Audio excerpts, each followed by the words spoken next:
Free and it's live. One moment.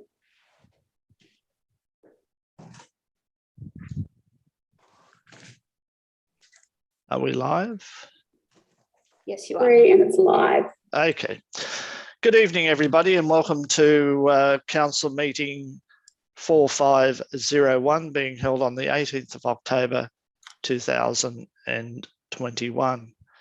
This is the last meeting of Council of this term, so we'll have an opportunity to speak about that a bit later on. Any apologies? I can see everybody's there, although I do have a thing in front of my screen.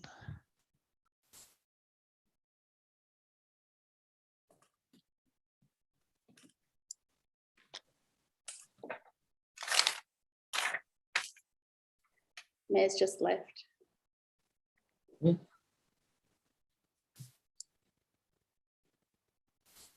him a second to come back again.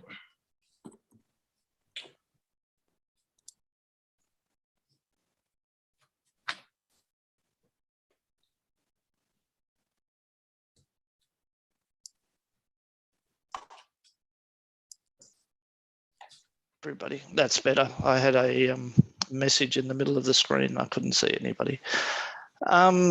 Yes, as I was saying, this is meeting 4501 and the last meeting of this council term.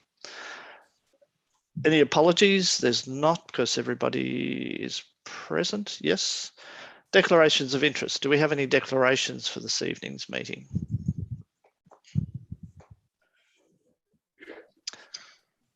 If not, I'll do the acknowledgement of country.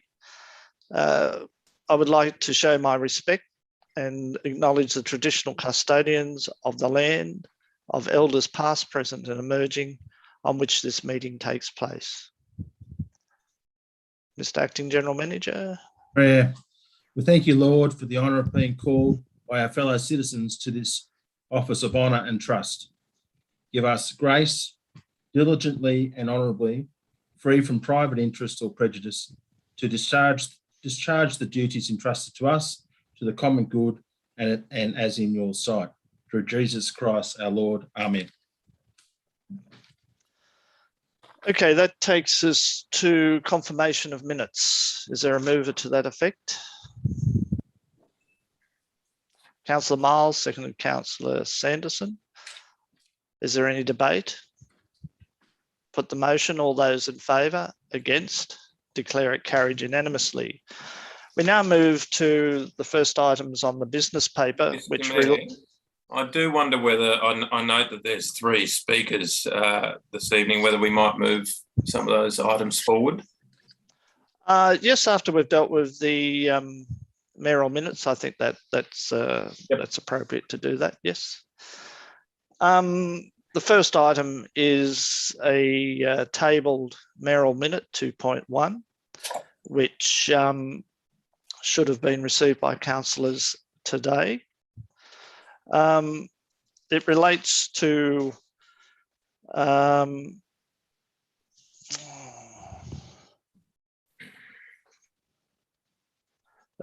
the council term 2017 to 2021. I thought it appropriate that we just make some formal comment, as this is the last meeting of council, and to give councillors an opportunity if they wish to make some comments as well. So I move. Question there, if I may. Yes, Councillor Collins. Just on that, I've just received that. I haven't had a chance to read it. My understanding is that a mayoral minute, according to the Code of Meeting Practice, is not meant to be used for noting, essentially, councillors and yourself. But why was this brought to us an hour ago? And can it even be done under the Code of Meeting Practice? It's not urgent. I believe so, and it's relevant to the last meeting of council. But it's 9.9. A mayoral minute must not be used to put it without notice matters that are routine and not urgent. But so this can't actually be put unless we just don't actually pay attention to the code of meeting practice. Well, I believe it does comply with the meeting practice, and I propose the recommendation. Is there a seconder? So it's urgent then? It's urgent, is it? I think it's urgent, and I think it's important Okay. that council acknowledge the end of the term. Sure, okay. It wasn't able to be put on the agenda paper because of the timing, and I think it's relevant. We And were is there told a a bit- second? we Well, were told Councillor months ago Collins, this was the last minute. But Coun- okay, that's fine. Councillor Collins, I've indicated to you what my decision is. And is there a seconder to my recommendation to receive a note? The Deputy Mayor. I will now read out the mayoral minute so that it goes into the record. The background is tonight, the 18th of October 2021, is the last meeting of council elected in 2017. A caretaker period will commence on the 5th of November ahead of the New South Wales local government elections on the 4th of December. It is a time to acknowledge the challenges and achievements of this term and the efforts of councillors, council staff and many volunteers who have contributed to these outcomes for the Hunters Hill community. I have highlighted below some of the many positive outcomes for our community delivered during this council term. At the start of this council term in 2017, Hunters Hill had successfully fought a merger proposal, emerging to remain a standalone local government organisation. In the time since, the council has worked hard to deliver on the mandate from the community to provide representation by locals, for locals, and for our local area. We have created new spaces and places for people to enjoy, notably the Yarn, our innovative library and community space in the Hunters Hill village, made possible through the shared services partnership with Lane Cove Council, which delivered significant savings for the ratepayers. Online services and booking systems have made it easier for people to do business with us and access our facilities. Our industry sector leading asset management system and a commitment to evidence-based decision-making has improved our service delivery and made it possible for an extensive infrastructure program. Community partnerships have assisted vulnerable members of our community, particularly through the COVID pandemic, and provided new facilities such as inclusive infant swing seats for all our playgrounds. We have promoted and engaged with our youth through programs such as the Youth Summit, Inclusion on Advisory Committees, and working with principals and school P&Cs. We have improved community consultation and engagement with new and additional communications such as social media to complement traditional approaches and a great new website. Retaining the unique heritage and environment of Hunters Hill has been another important part of our work. From planning to reinforcing the garden suburb values of Hunters Hill to planting to improve our local tree canopy. Our extensive bushlands are continuing to be nurtured in partnership with our many bush care volunteers. Our events program has delivered much loved billings such as Carols in the Park and our art exhibition, introducing new offerings such as open air cinema and providing online workshops and classes much needed during the COVID period. We have intensified our commitment to sustainable future, acknowledging the climate change emergency, banning single-use plastics and developing a sustainability action plan and forming a sustainability advisory committee. The pandemic created enormous challenges for us and particularly for our staff in a way that we do business and deliver our services.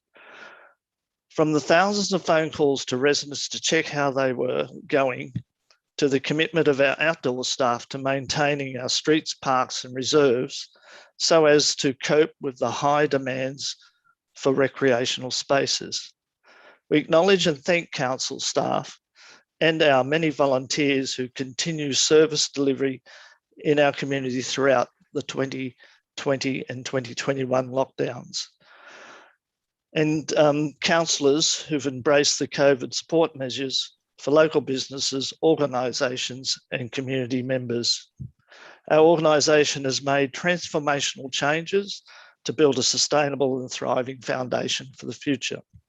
We thank past staff and present staff, the councillors, including the former Mayor, Mark Bennett, for their contribution and acknowledge their commitment to continuous improvement for the betterment of the community.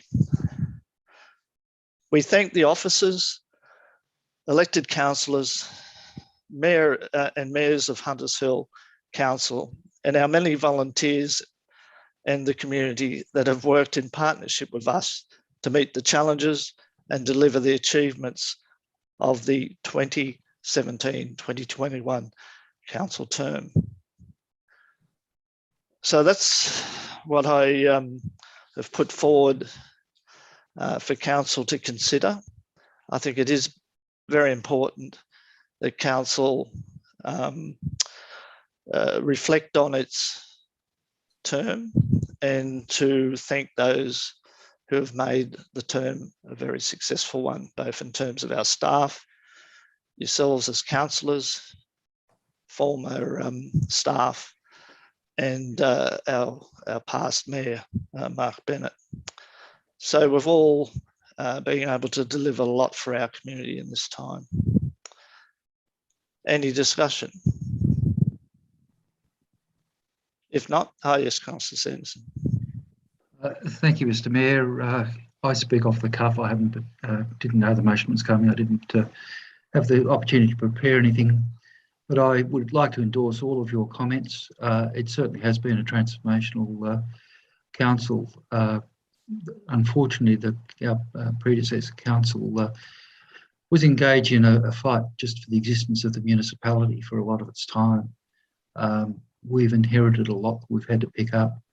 We've done a lot of work. We haven't agreed on everything, but at the end of the day, I think we've left the municipality in far better state than it was 4 years ago.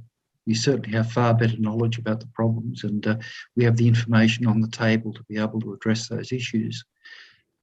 It has been a transformative council, and the other thing I'd like to reinforce in what you have said is the work of our committees.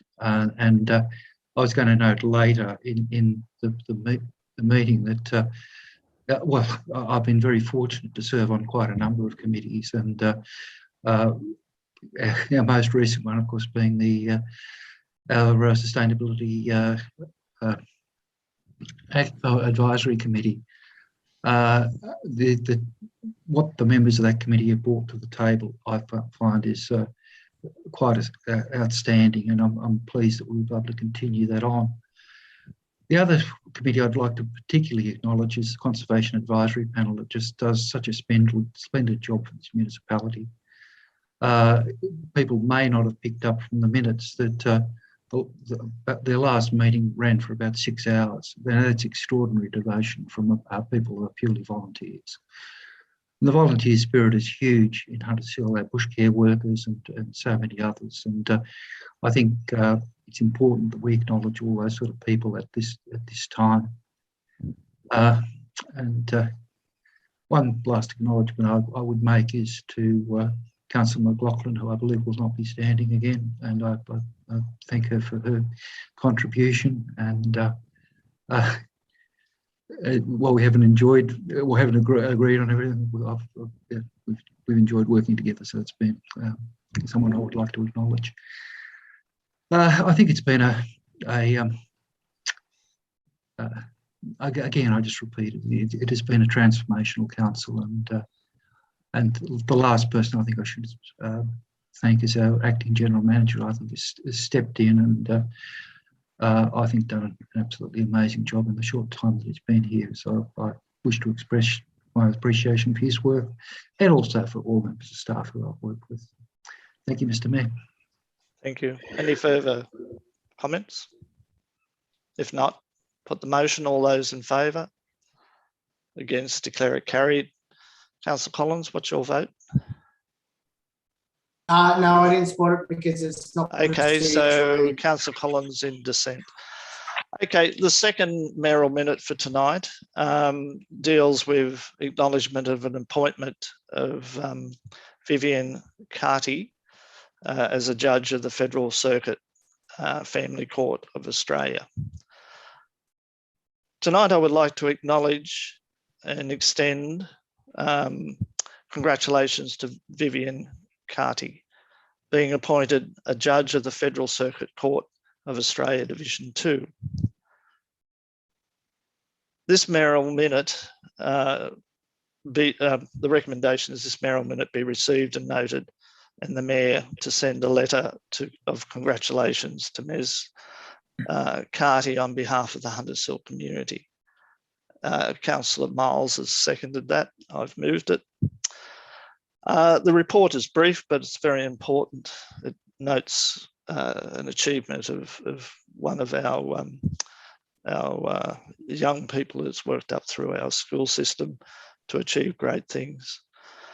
I was advised on Friday, the 14th of October 2021, that the Federal Attorney General has appointed Ms.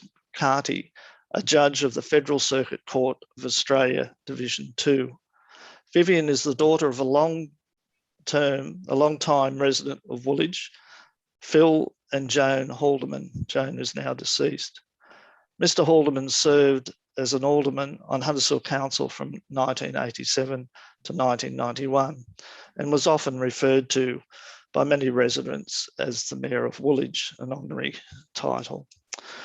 Vivian grew up in Woolwich, attending the Hunters Hill Primary School from 1967 to 1972. She was appointed school captain of the girls in 1972. Vivian then continued her education at the Hunters Hill School from 1973 to 1978. After completing her arts and law degree in 1983 at the University of New South Wales, she has progressed to being a barrister and recently based in Newcastle with her husband, Michael Graham. She still remains a very strong connection with Woolwich, spending lengthy periods at home, at a family home, while working in the family court in Sydney. So I extend my congratulations to what has been so far an outstanding career, and now achieving this great office of Judge of the Federal Court. So is there any further discussion? If not, put the motion. All those in favour? Against? Declare that unanimous. We now move to the first item in the business paper, which relates to council for financial statements. And Mr. Acting General Manager, is there a speaker on this? Yeah, we have the order with us, but we do have a petition tonight, Mr. Mayor, that was circulated, which is normally just noted at this point in time. Okay, fair enough. First one I've seen, so I'll just bit of a learning curve. Yep, no, it's the first one I've received this term as well. I'm just trying to find, I did print it out earlier. Do I have to read what it is, Mr. Mayor? Yes, if you could. I just can't put my hands on it at the moment. It's a petition signed by 17 individuals with, I think, 10 individual properties who have requested that council please give consideration to putting the electrical wires underground in Collingwood Street, Woolwich. Collingwood Street is a short no-through road. And the recommendation in the paper is that it be referred to council officers for attention. Yeah, well, the recommendation, I've now found the paper, is to receive and note. Yeah. So, and that will then go on to further consideration by the staff. Is there a mover of the recommendation? Councillor McLaughlin. Is there a seconder? Councillor Miles. Any discussion?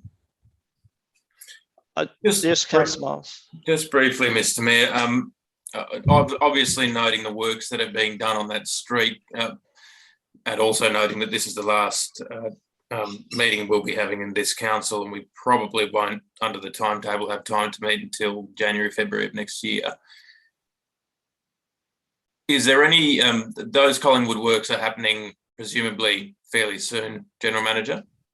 Oh, that's correct. They start on the 24th or the 26th. 25th. 25th. Right. So, I mean, that's a problem road anyway at the moment with all the kids trying to get down there to the baths.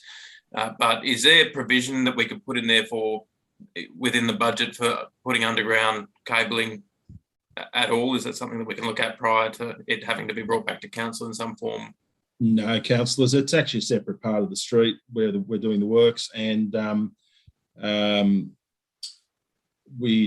a lot of quotations to be sought. We're also seeking funding from Resilience New South Wales to fund that work, so that's not something that they would want to see us do either, I don't think. So it's up the top part of the street then, is it? Yeah, that's correct. From Okay. Hale down to where the drop down goes to the. All right. That's going to Yeah, it's not in the works area. It is something that councils in the past have looked into, and I know Emeritus Mayor Sue Hoopman had a strong commitment to seeing a lot of the power lines go underground, and it's a complex issue and one that requires contribution from the residents themselves, as I understand. So it'll be interesting to see what the process is now, some years later. I have a question, if I can. Yes, General Councillor Manager. Collins. Yep. So assuming that these residents want to pay for it, what would the process be? Can we just do we have a policy in place where that can happen? Because I'm sure there's a lot of streets around where residents might want to do that. I think I asked this question a number of years ago, and I believe it was something like $16,000 per house would be roughly the cost. I don't know if that's sort of still the case, but is that could be, Councillor Collins. Look, if the Acting General Manager, could you respond, please? Yeah, through you, Mr. Mayor. Yes, I'm sure if the people want to pay for it, that could occur. First thing to do would be to contact Ausgrid to get a indicative price and go back to the local residents. I met with the group of the local residents about another issue the other day when they presented me with the petition. It wasn't their position at that point in time that they wanted to contribute to the costs. And I said that I think you'd have to if you want to get council to help. So I think the first thing would be to get the price, go back and see if there's a willingness to contribute, and then see what happens from there. Okay, sure. Okay. Do we need a motion? Oh, there is a motion there, and that's been moved and seconded. Any further discussion? Right of reply? If not, put the motion. All those in favour? Against? Declare that. Councillor Collins? Oh, sorry, yep. Unanimous. That now takes us to item 4.1, Mr. Acting General Manager. Yeah, thanks, Mr. Mayor. We have Luke with us tonight, and I've just haven't got Luke's surname up on the page, sorry, who's our auditor. And Maria, you might like to introduce Luke. He's here as part of the process to present the financial statements and answer any questions, I think, from councillors. Is that correct, Maria? That's right. So Luke Malone is our external auditor, and external auditors now are appointed by the New South Wales Audit Office.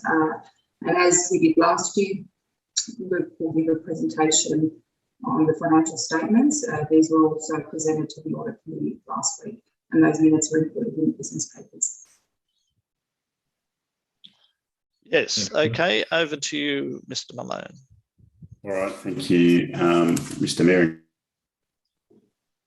to present to you tonight. So I guess just wanted to give an overview of the audit process for the year ended 30 June 2021. So in essence, through the audit office, we'll be issuing an unqualified audit opinion. So we've had, I guess, complete cooperation from Maria, May and the team at Hunters Hill Council, and very appreciative of all the hard work that they put in. Obviously this year with COVID, how we've all had to work remotely and do things in a different way, but I guess the team at Hunters Hill has adapted, done in an efficient and effective manner. So yeah, it will be an unqualified opinion subject to, I guess, the council adopting the financial statements subject to the council meeting tonight. In In terms of the areas of focus, so just to give you a bit of a flavour, some of the things that we look at include, I guess, the valuation of infrastructure assets. So council, if you remember, had a lot of revaluations in the prior year, particularly around the road network, etc. This year, there wasn't the same level of revaluation required in accordance with, I guess, the accounting standards and the valuation cycle that council's in. So I guess a less onerous year this year in regards to that. We also look at, I guess, the revenue recognition and the way that that's performed, particularly around the new accounting standards there and the government grant income. And without boring you with all the detail, I guess we're satisfied that council's appropriately recorded that revenue. In terms of COVID-19, obviously we've had a look at, I guess, the impacts around COVID-19, and there are disclosures made within the financial statements, and council's prepared a detailed assessment in regards to those impacts. The audit process, I guess, otherwise has gone through the audit committee. We've reviewed the financial statements. They've been tabled with the audit committee, and I guess we're satisfied that those financials that are tabled with you tonight reflect the requirements of the OLG code and the accounting standards. The report on the conduct of the audit is the other report that we issue through the audit office, and you'll be aware that there's 6 ratios that council is required to comply with. In the current year, Hunters Hill's met 5 of those 6 ratios, and the only one that hasn't been met is the operating performance ratio, which I guess is reflective of some of the declines in some of the revenue. So I guess that's a high-level snapshot for everybody. As I say, unqualified opinion. We're satisfied with everything that's been presented, and again, appreciate the cooperation that we've received from council through the process. And happy to take, I guess, any questions or comments on the audit process. Are there any questions of Mr. Malone? Councillor Collins. Yes, thanks, Luke. So there's something obviously not mentioned in this report, which is mentioned in the audit report. One of the issues that I brought to attention was that the council fees weren't stated correctly. And I understand it's not a material thing. I wouldn't expect an auditor to pick it up, which is, it's only what, $10,000. Now, the reasoning that's been given for I don't understand why once we had picked it up, we don't fix it because it's a mistake and we know about it. In the next report, we've got a statement here saying the council's external auditors have advised that this amount is not material or above their thresholds for adjustment. On the basis of this advice, no further adjustments were to the 2020-21 financial statements. Now, my question to you is that whilst it's not material to the point where you would force council to make an adjustment, would it be of your opinion that if council is aware of a mistake, that it should just be fixed and before it's, because we're obviously going to have an accrual and it's going to be wrong for 2 years now, isn't it? Mr. Malone. Yeah, thank you, Mr. Mayor. So yeah, through you, and thanks, Councillor Collins, for the question. And yeah, I guess we did talk about that at the audit committee, and I guess subsequently with management. I guess from our perspective, as you said, Councillor Collins, we're happy that it's not material. You are correct though that yes, obviously the number is misstated by the 10,000 or thereabouts in terms of the dollar value. And I guess it does impact the subsequent financial year. In terms of the decision as to whether it's fixed or otherwise, I guess it's really up to council and management. But I guess from our perspective, it's not material. We don't require it to be adjusted. So it really is a decision around that. And I guess from my perspective, and this is certainly not to put or make the decision for anybody, but I don't think you need to make the adjustment given the dollar value involved, and I guess obviously the council would need to change the financial statements and that sort of stuff, which is obviously just a process. But from our perspective, I guess we'd be comfortable either way. You'd be comfortable either way. If council decided that you wanted to change it, you certainly have that option. But as I said, So you're not saying not to it. You're just saying you don't require it, basically, as the auditor. Yeah. Okay. Thank you. That's Are there great. any further questions for Mr. Malone? If not, thank you very much for your, Councillor Sanderson. Oh, I just want to move the Oh, motion. okay, right. Thank you very much, Mr. Malone, for your presentation this evening and the reporting. Councillor Sanderson, you have the call. Look, I won't speak at this point in time. You've moved the motion, Yes. the recommendation. Okay, Yes. Is there a seconder? Oh, no, not me. And no seconder to the recommendation? I'll second it. You don't want to speak to your motion, Councillor Sanderson? Not at this point. I believe it's the report is fine. It doesn't need commentary. Okay. Any further discussion? Yeah. Yes, Councillor speak to it. Collins. Well, actually, I'm going to move an amendment that we adjust the financial statements to be correct, because at the moment they're incorrect. Is there Councillor Miles has seconded that? Do you wish to speak to your amendment? Councillor Miles? Yes, I will. I might point everybody to page 79 of the business paper, which is note F12, council and mayoral fees and associated expenses. Now you'll see from 2020 the mayoral fees were $142,000. The councillor fees were $115,000. Now the reduction isn't explained by a councillor. It is more than the councillor we no longer have on this council. And what I was told by staff is that the reason why the councillor fees have been understated is that the June payment for councillor fees, and I believe, I'm not sure if it was a mayoral fee as well, was paid in July and it wasn't correctly accrued. Now, in the past, I believe that, I'm not sure whether it's been cash or accrual based in the past, but we are, if councillor fees are not paid in a particular year, that doesn't mean that they're not due. And so according to the Code of Accounting, Financial Accounting Practice, they are supposed to be accrued and they're supposed to be reported as what they are.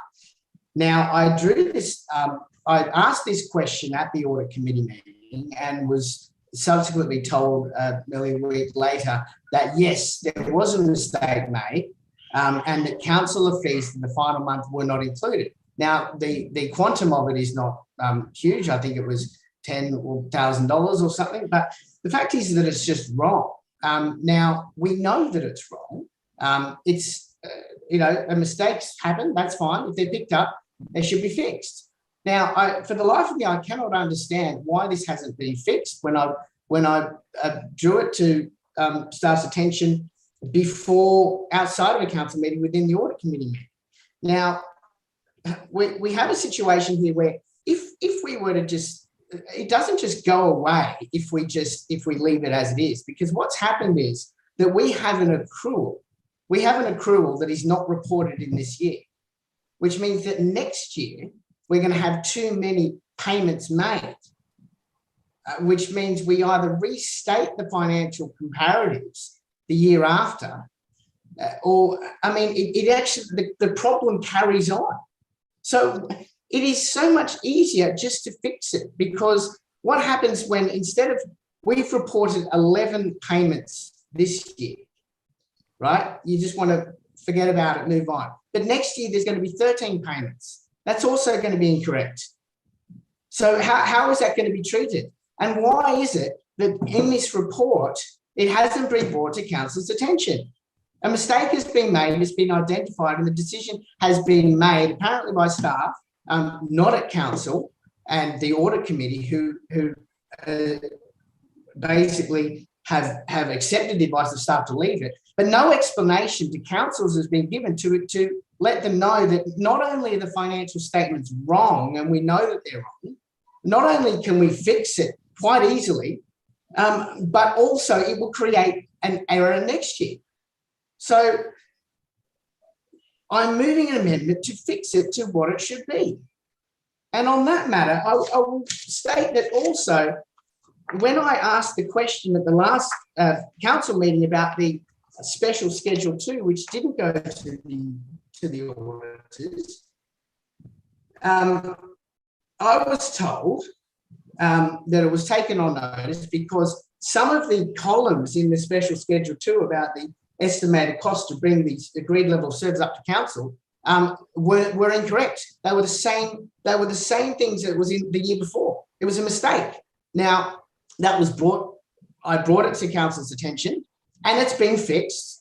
All right, whatever the reason for it, I was correct. It's been fixed. But why is it not in the report to let the councils know that the financial reports that they're looking at now are not the same as the ones that they were provided at the last meeting? It should be mentioned. Okay, Mr. Acting General Manager, do you wish to clarify anything? Look, through you, Mr. Mayor, I think Schedule 2 is not an auditable statement. I think that's correct. And I'll just go back to the conversation that the auditor said the $10,000 is not material, hence why we didn't change it. The audit committee were comfortable with that approach. As I say, it's not material. It's not worth changing the statements for. It's clearly been noted in the audit committee. It's clearly noted. It will be noted in all the financial statements and the quarterly returns we do, and an understanding of it. So that's why we haven't changed it. So where is it noted in the financial statements? Sorry, in the quarterly statements as we do the budget reviews. Okay. Is there any further debate on the amendment? I will ask a question. Yes, Councillor Collins, you have a question. Based on, is it your understanding that by the auditor saying that it's not material to force an adjustment, are you suggesting that he's saying it's not material, so we shouldn't do it? He actually clearly said it was a decision of council. Do you disagree with that? Do you think it's the decision of council what we report? Council can make the decision to change it if they want. The staff recommendation is that it's not material, and we don't recommend that you do. As simple as that. Okay, Councillor. I have a question. Yes, Councillor Collins. Yes. Next year, we're going to have 13 payments. How are we going to account for that in that current year, in the 2022 year? And will the 2021 year be restated? Mr. Acting General Manager, can you assist? Could you please clarify the question, Councillor? Well, say it. I just didn't quite understand it. We have reported 11 payments, which is why the amount is understated in the 2021 year. In 2022, there's going to be 13 payments, right? So how are we going to account for that? Mr. Acting General Manager, can you Sorry, assist? I'm not sure. It'll be accounted in the financial statements of council and recorded in the statement. Will there be the figures that were paid each year will be put into the statements? Well, it's not about what's paid each year. It's Councillor about Collins, the staff member has provided you with an answer. You can't, if you have a question, but you can't debate the response. I have a question. Okay, I have a question. Are you saying that these that we report the amounts that are paid and not accrued? Mr. Acting General Manager. I'm saying in relation to this item, we have a $10,000 amount that wasn't accrued into last year. It's not material. The auditors have said it's not material. The staff all agree it's not material, and we're not recommending the statements be altered. If council would like to alter the statements, move that way tonight, which you have, and you can vote on it, and we'll do whatever council says they want us to do. But no more debate. I don't need to debate it with you. It's up to council whether they want to change it or not. It's not appropriate. Right. It's not appropriate to debate an issue with a staff. I'm asking questions there. If you've got a question, Councillor Collins. If you've got a question, Councillor Collins, please ask it. Will you be? I asked a question of the General Manager through you, Mayor. Are you actually intending to record as an expense 13 payments? So you're intending to overstate the expense next year in order to compensate for the understatement this year. Is that your intention? Mr. Acting General Manager. Through you, Mr. Mayor, I don't know any other way of doing it. Well, I mean, that would be wrong too. You would have to- You've got your answer. Do you have another question? Yes, I do. This is. You know what? I'll wait for a right of reply. Okay, good. Is there any further discussion in relation? Yes, Councillor Crassoy. Question through you, Mr. Mayor. Certainly. What is the cost to council of just making this correction now, as far as time and expenditure goes, or leaving the correction to be done in next year's papers? What's the... Mr. Acting General Manager, can you assist, please? Yeah, I'm not certain there's an extreme amount of cost in it. It's a Mr. journal. Chair, It's a like to journal. add any I more can on give that? you the journal if you like. Councillor Collins, let the I think I Acting know the General journal, Manager Councillor speak. Collins, but What is I'd it? ask the director first if I could. Okay. Sure. Do you want to ask? Councillor Collins, could you please refrain from Sure. entering into the discussion? Mr. Acting General Manager, were you seeking further? I just input? Ms. Kenny, can you respond as to the time and effort to change the statements? Is there any? There's no real cost, is it? There's just time and takes No, some there's staff time. two approaches. Councillor Collins is probably aware that you can do a correction for the balance sheet next financial year, so there won't be 13 entries. I suspect Councillor Collins, you are aware of that. The other way of doing it is looking to the journal. So as we were given this recommendation, it was circulated to all the audit committee members. They were comfortable that it wasn't material. But if the council is of a mind they would like to adjust it this year through the financial statements, through the income and expense statement, they can elect to do that, or the correction is made as a balance sheet item. So I have a question. Thank you. Yes, Councillor Collins. You're suggesting that it's either adjusting the balance sheet or a journal. Is that Mr. Acting General Manager. Ms. Kenny, you would like to respond? All I've done is recap the accounting, how errors do come up, and when errors come up, there are two ways of approaching it. So I've just summarised how you can do it. Balance sheet next financial year. Alternatively, you can resolve to make the adjustment through the council resolution now, and we will do the journal as you have suggested as well. So it is to the council. We have just simply, as the Acting General Manager has stated, we were given information that it wasn't material and we relayed that. And that's also covered in the cover report of the Audit and Risk Improvement Committee. And you'll see that's reflected in the minutes as well. Yes, Councillor Miles, question or? Just a statement, I guess. If it's going to have to be done either this year or next year, and it is a discrepancy, then why not just get on and do it? I don't think this is a complex issue. It seems to be getting a bit overheated for something so simple. Any further debate? Yes, Councillor McLaughlin. Just a quick question. I'm not sure who it's to exactly, but we did have these statements in draft. Was it not picked up in the draft? Mr. Acting General Manager. It wasn't picked up until the audit committee, councillors.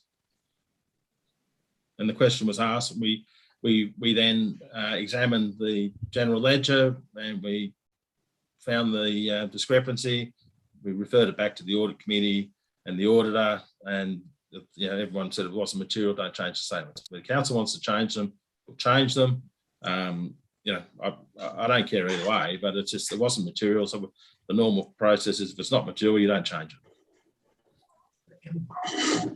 Okay, any further debate on the amendment from Councillor Collins? Yeah, I'll just have a quick right of reply. I expect there's no. Hold on.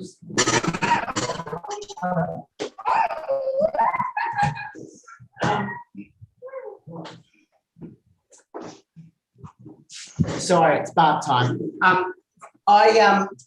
Yeah, look, it's incorrect. It's incorrect, and it's very easy to fix. I could have fixed it now already.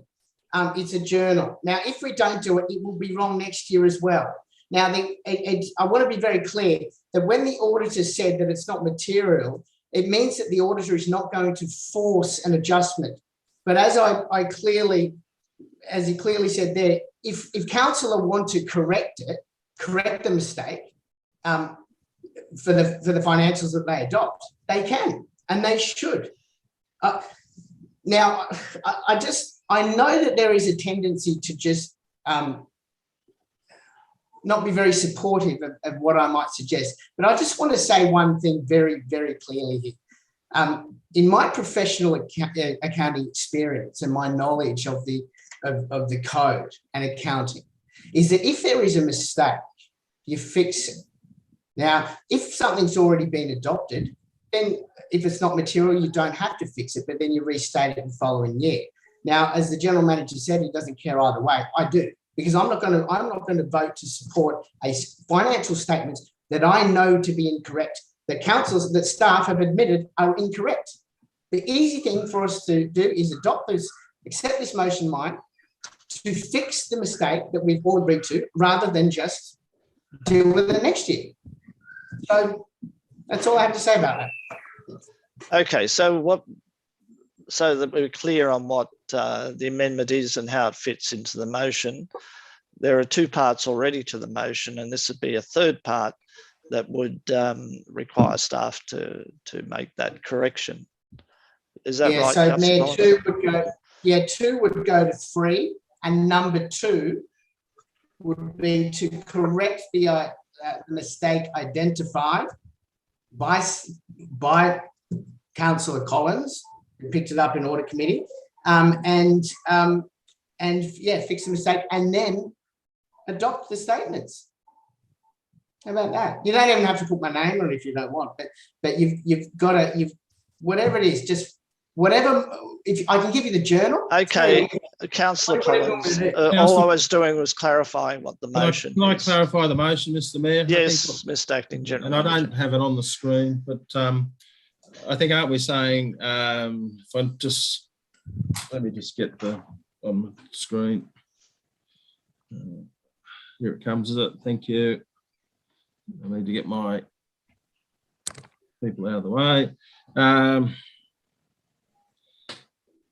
There'll be a new item 2 that reads that the financial statements be adjusted in relation to the payment of councillor fees and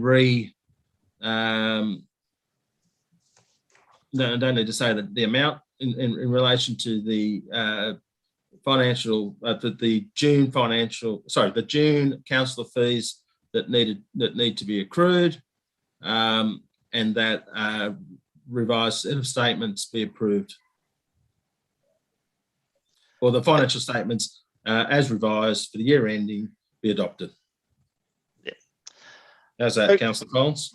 That's fine. The spirit of it's there. As long as it's fixed, I don't care how it's worded. Okay, so we now know where the amendment would fit into the motion if accepted by council. We've had right of reply. I'd now like to put the amendment. All those in favour? Against? Declare it carried unanimously. So we now move to, that becomes the motion. Is there any further debate? Councillor Collins. Yeah, just briefly. I would like to draw council's attention to on page 90 of the business paper, which is what's now, I believe, the special schedule 2. Now, this is another thing that was incorrectly exhibited at the last council meeting. I believe that the table wasn't updated, but I just want to draw attention if you go down to roads and footpaths.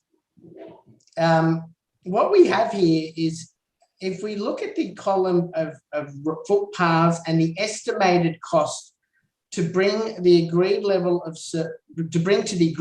service set by council, is 0,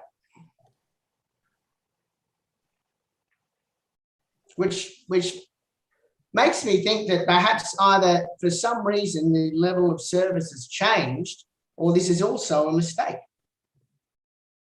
Mr. Acting General Manager, do you have a comment? Can you just clarify the page number, Councillor Collins? Yeah, page number 90 of the business paper, which is 4 of 5 of the special schedules, and it is the report on infrastructure assets as at 30 June 2021.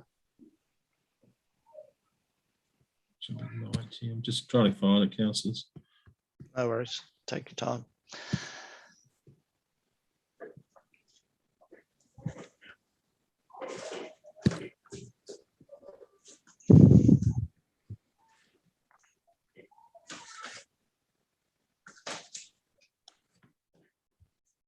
Ms. Kenny, can you answer that question? Because I'm just struggling to actually find the document. Is that many page numbers in the agenda? You're on mute. Just unmute yourself, Maria. Unmute. Just having a technology issue, so just bear with me for 1 second as I pull up the papers. My papers just dropped off. Just give me 1 moment.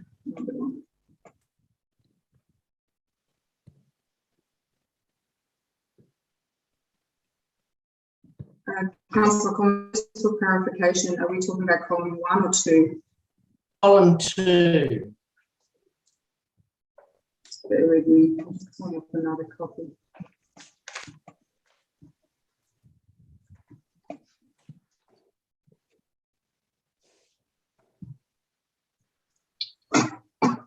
Page 112 in the business paper, councillors. Is it? I thought it was 90, Councillor Collins said. Well, no, I'm just looking. It's 90 in the attachments, but it's 112 on the actual page numbering of the agenda, like in the business paper. Oh, okay. Thank you. Yeah, sorry, councillors. So the summary answer that I'll provide is this Schedule 2 is prepared by our service provider, our asset management service provider. And this question was brought up also in the Audit Risk and Improvement Committee. In that same email that was emailed to councillors regarding the council fees, we also attached to that email the methodology regarding this table.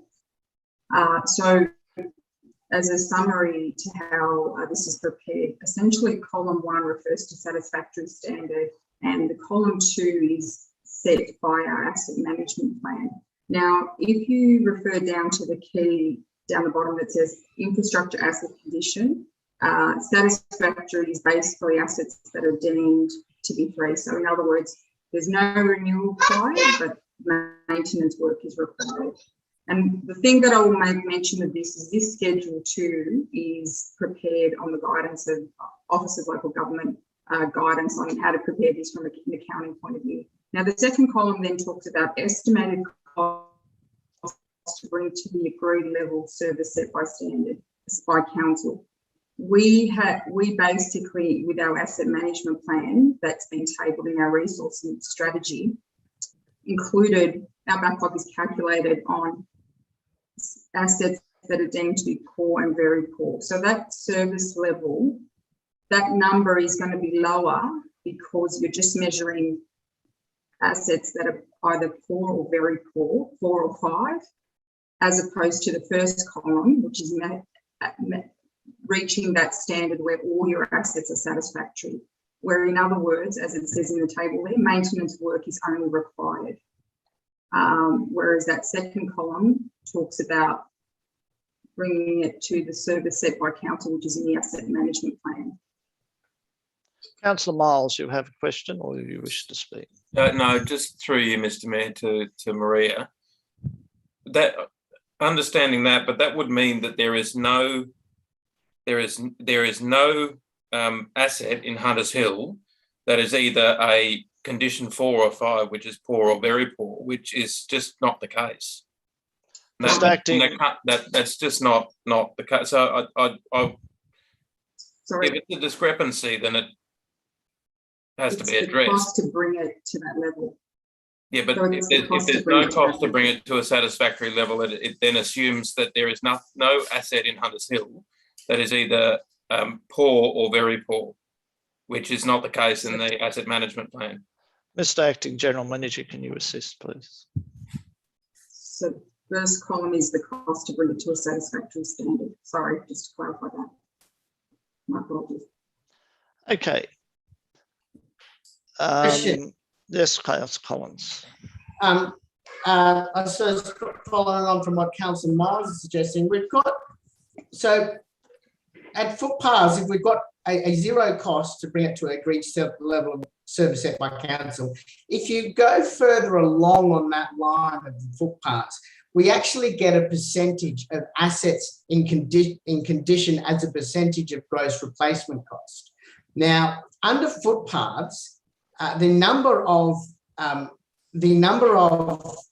footpaths at a condition of very poor is 0.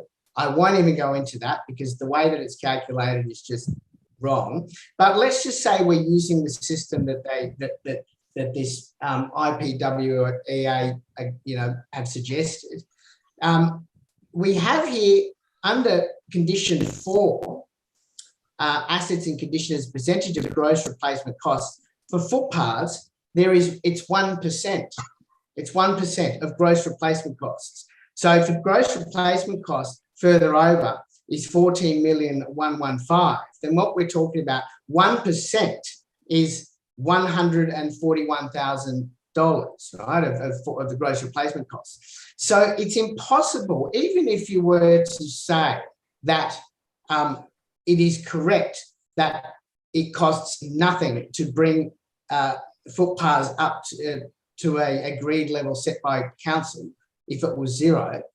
If that is true, which it's not, then there's no way that you can have a 1% in column 4 of having poor 1% of footpaths as poor. They are mutually exclusive. It's impossible to have 1% at poor, but apparently we don't have to pay anything to get that brought up to a satisfactory standard.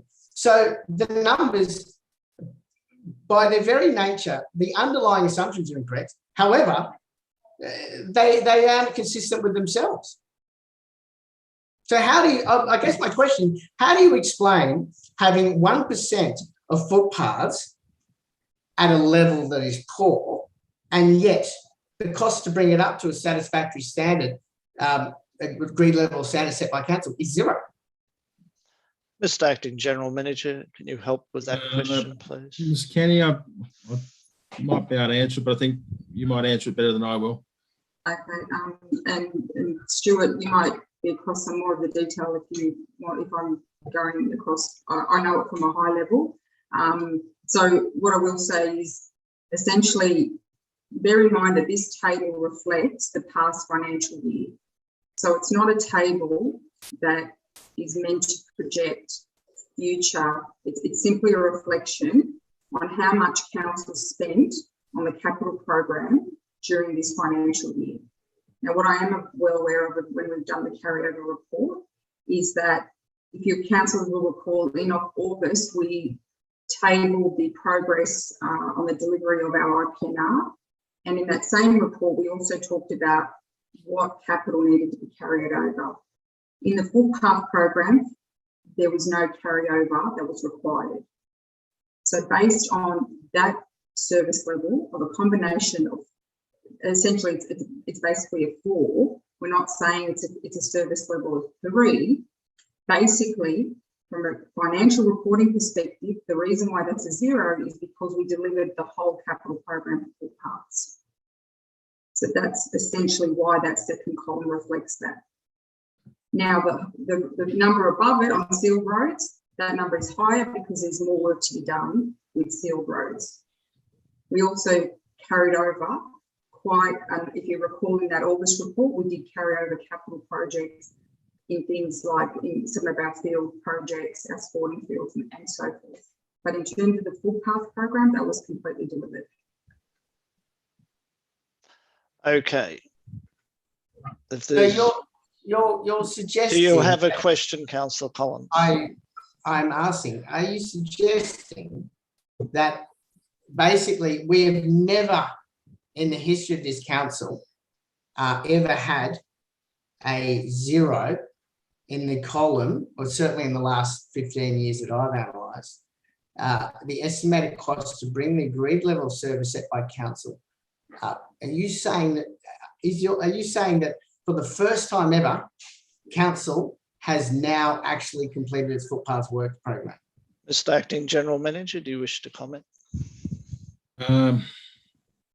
No. Okay. Mr. Kenny, do you want to comment on? The only thing I will say is the scheduled footpath program. So there might be points of difference where people believe that we should do more or less on that footpath, but this is purely an accounting table. It's certainly not, and our asset people, our asset contractors have gone in great lengths at various councillor presentations to describe the difference between this schedule, which the OLG has some guidelines surrounding, versus how engineers assess and condition assess, but purely on this past financial year on the scheduled capital program. Again, there's a degree of subjectivity in that. You may believe there should have been more or less done, but that capital program was delivered. Okay. Any further debate? If not, write a reply. If not, I'll put the motion. All those in favour? Against? That was carried, except for Councillor Collins is in the negative. I'm mindful of the thing that Councillor Miles mentioned, that there are speakers, and if we're going to take that much time on every issue, I think we need to bring them forward. Do you wish to move them forward, Councillor Miles? He does. Is there a seconder? Councillor Sanderson. I'll put it to the council. All those in favour? Declare it unanimous. So we'll move to this first item that has a speaker, which is 4.3, which is the next one across. And we have Dr. Connie Grave, who wishes to address council. And is he available? Mr. Acting General Manager? Yeah, I think Ms. Ho's letting him in now. Oh, so he's connecting. Okay. Yep. This relates to the community consultation with the Gladesville Master Plan.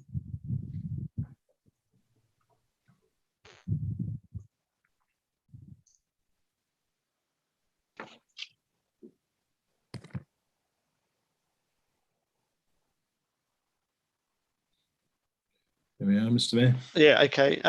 Dr. Connie Grave, do you wish to? Thanks very much. You have 3 minutes. Thank you. Yes, please proceed. Yes. That's correct. Thank you very much. Thank you for the opportunity to join you this evening. I'll just mention briefly that I'm also nominating as Greens candidate for Hunters Hill local government election, hopefully later this year. I applaud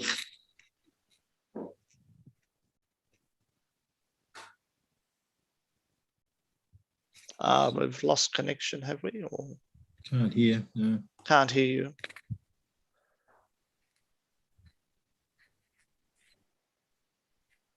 Dr. Connie Grave, can you hear us? We can't hear you. Yes, I can hear you. Can you hear me?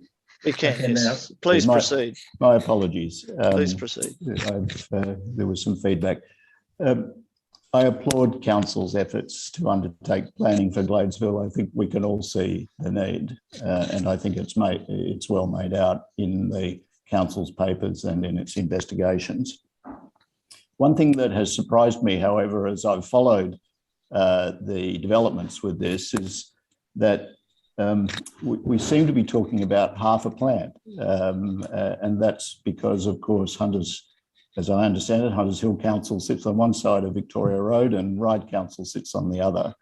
And so I just wish to draw this particular concern I have to council's attention.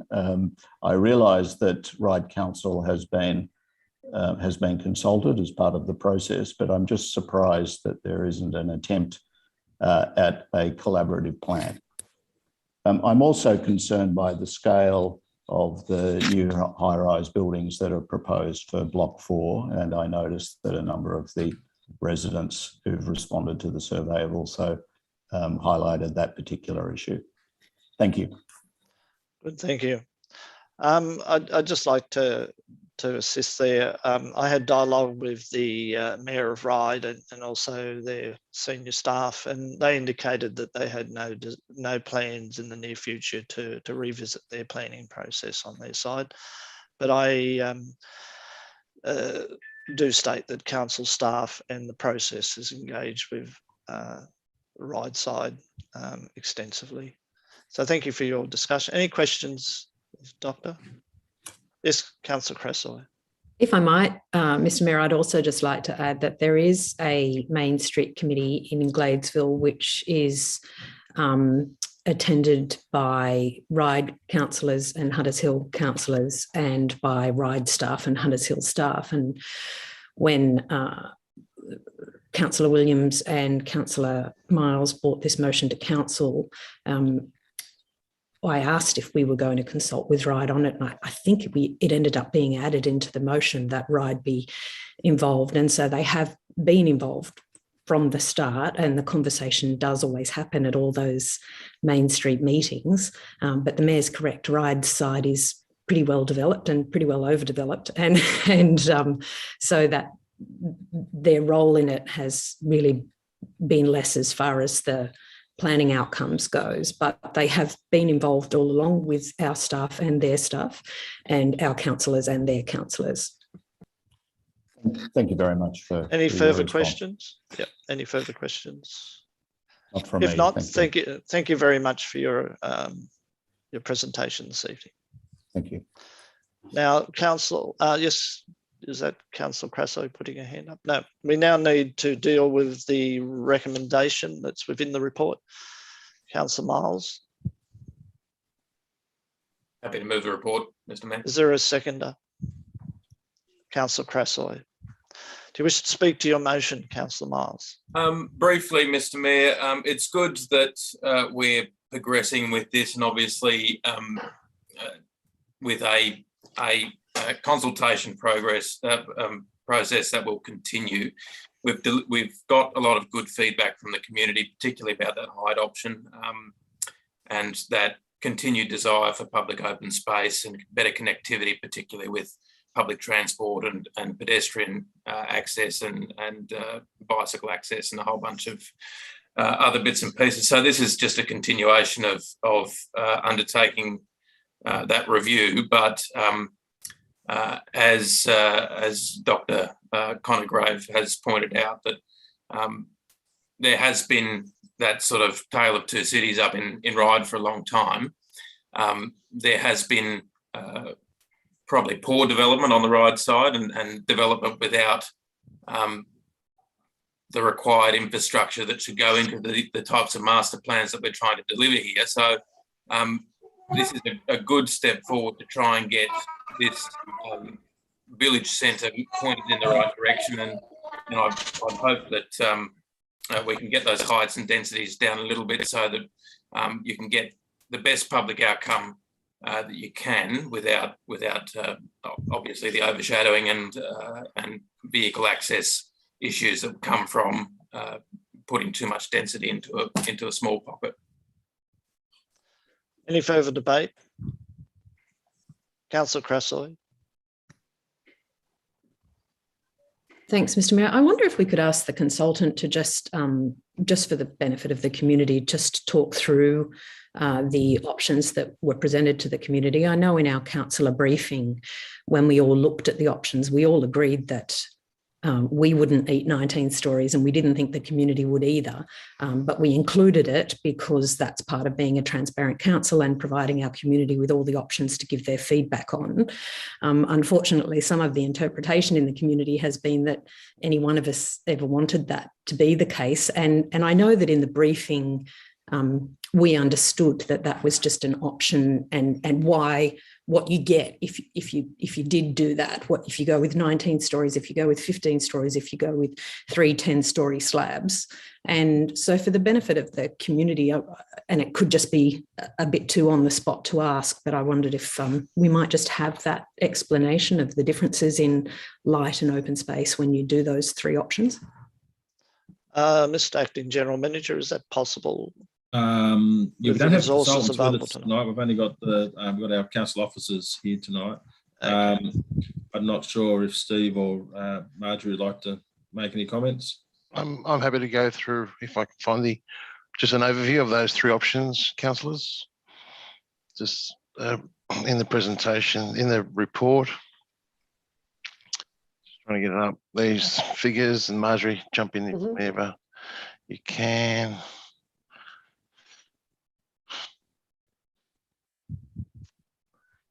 The variations were height. The variations were basically modelled as block plans to test the increase, whether or not the increase of the floor space ratio as an incentive from 2.7 to 3 to 1, and the criteria was to provide pedestrian access points, better pedestrian access points off Victoria Road and Massey and Flagstaff and Cowell.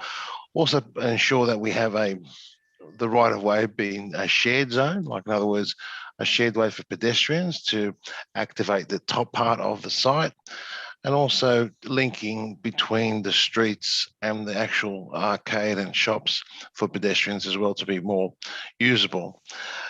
Also, amalgamating of sites was part of the proposal as well to provide better linkages as well. The other, the open space was another prime criteria, where option 1 provided for, here we go. Option 1 provided for around about 4,300 square metres of open space, and that was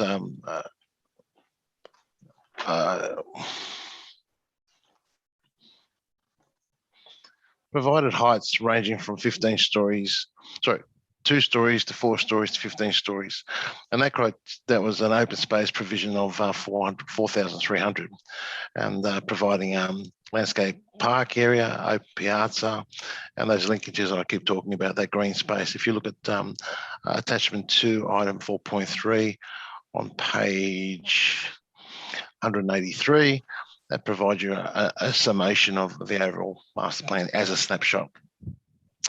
Those also criteria ensure that we have minimal impact on shadowing, in particular school across the road and also Trim Place, and ensure that we have a bulk and scale of a building that fits in urban design wise, but also it's viable and can be done. The other option 2 provide a variation of 4 stories, 5 stories, and 19 stories, and that provided 2,980 odd square metres of private open space, and again looked at the options of shadowing and how that can be positioned on the site, have minimal impact on adjoining shadowing residents and other lots as well. And the other option 3 was the 19 stories tower in the middle of the lower part of the site near Flagstaff Street, which provided roughly about 390 odd square metres of open space. All those provisions provided for 5,000 odd square metres of commercial. I think 3 from memory, Marjorie, is about 1,500 of shopping centre floor plate. That's all. That was all tested for viability through our economic expert, and that was the only additional FSR that we can get on the site. So the modelling was there basically just to see what could be achieved with the criteria of open space, but also amenity impacts are minimised, but also providing linkages, pedestrian linkages, and that shed zone in the middle of that right of way, but also car parking in the basement level as a snapshot. Thank you. Does that answer your question, Councillor Presley? Yep. It does. Thank you, Mr. Mayor, and I'm just looking forward to the next stage being more palatable and bringing the community into that conversation and the education around those, what you give and what you get, and early 2022 will be interesting. just add through you, Mayor, we've heard the community, and what came out of the resolution tonight is basically what the community has said to us in relation to heights, parking, traffic, and that we need to do extra studies to ensure that we get it right, and also consult with the community. That's the early stages, only a visionary plan at this stage. We've still yet to go through the LEP and DCP changes, if any, and then we'll go through, if a DA application does come in, again, the community has another chance to make commentary about that as well. Thank you. I think that is an important point to make, that this is a report back on the consultation and the willingness of council to actually take those issues raised and not proceed forward, but to reflect on those and find out more information and investigate, particularly the lower height proposals. So is there any further debate? Councillor Collins? Yes, thank you, Mayor. I'll just briefly speak to it.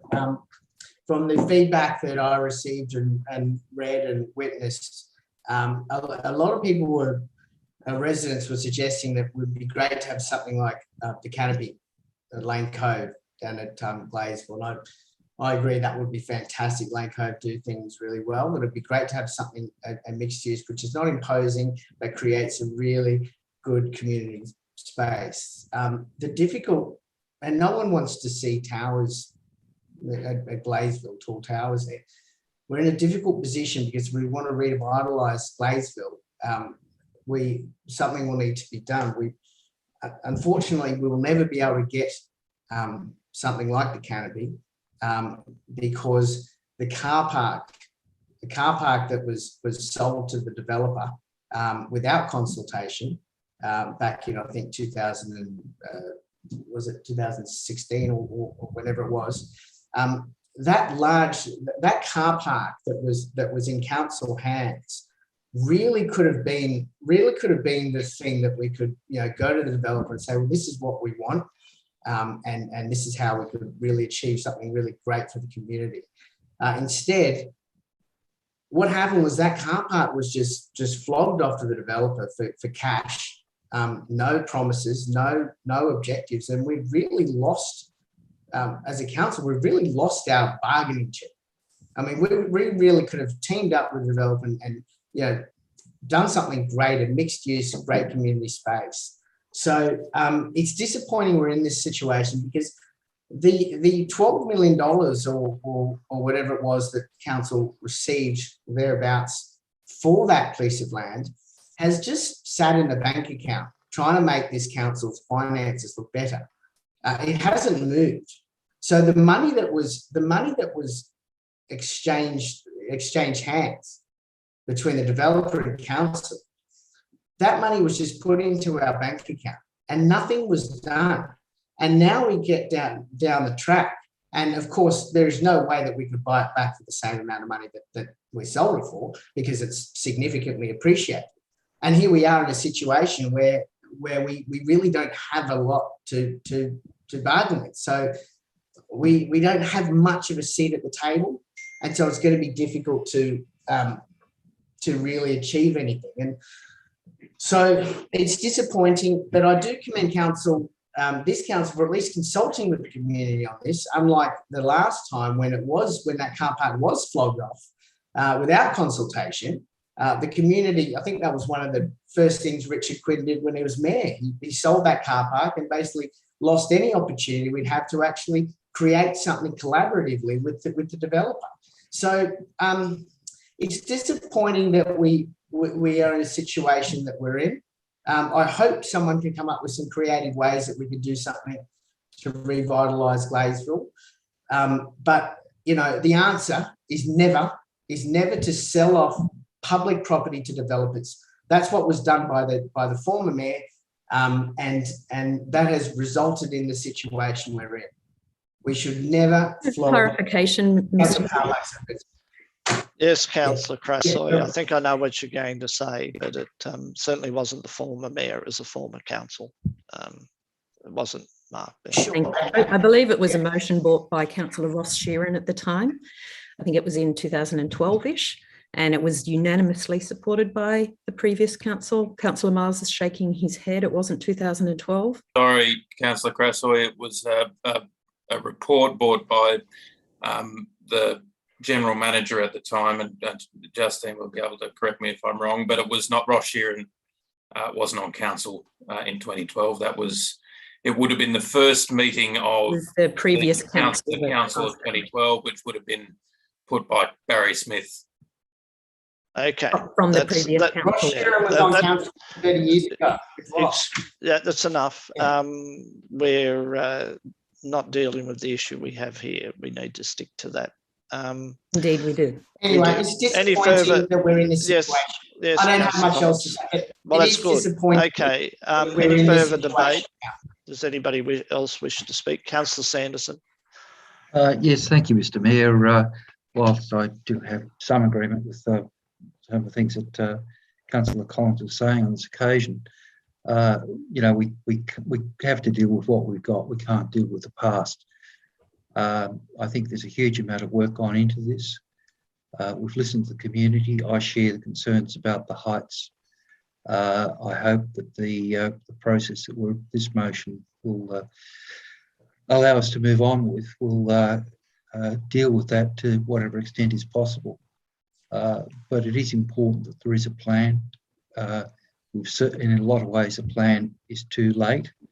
If the plan had come a bit earlier, we may have avoided all of the development applications that have come in to date. You could see the problems that they were going to create because of the inconsistency. So I think that this master plan might have been better a bit earlier, but I still think it's the best option for us at this point in time. Any further debate? Right reply, Councillor Miles. Well, I'll just say that I'm looking forward to this process continuing. Obviously, we're taking that feedback from the community and we'll hone that into something that we'll put back to them as soon as we can. That's likely going to be early next year. So I'm looking forward to getting some good public outcomes out of that process, because Gladesville sorely needs better public infrastructure and a better retail offering and public open space and better connectivity, and all those things are the components that we're trying to deliver in this report. Thank you, Councillor Miles. That now concludes debate on this issue. I'll put the motion. All those in favour? Against? Declare that unanimous. We now move to the next item, which is 4.4, and Dr. Cosgrave wishes to address council on that issue as well. Thank you. Would you?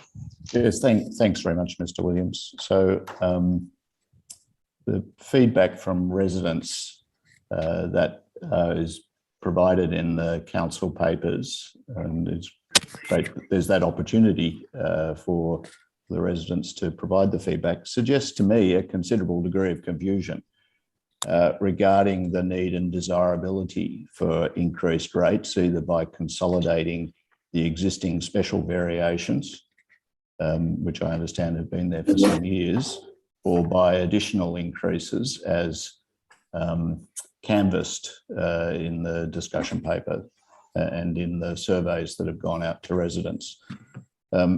What seems to be lacking to me is a clear statement from council what it believes is necessary in the interests of the local government area and its residents. I found myself surprised, for example, that there was an option, it seemed, as to whether or not seawalls would be repaired, which was one of the questions that was raised in the survey.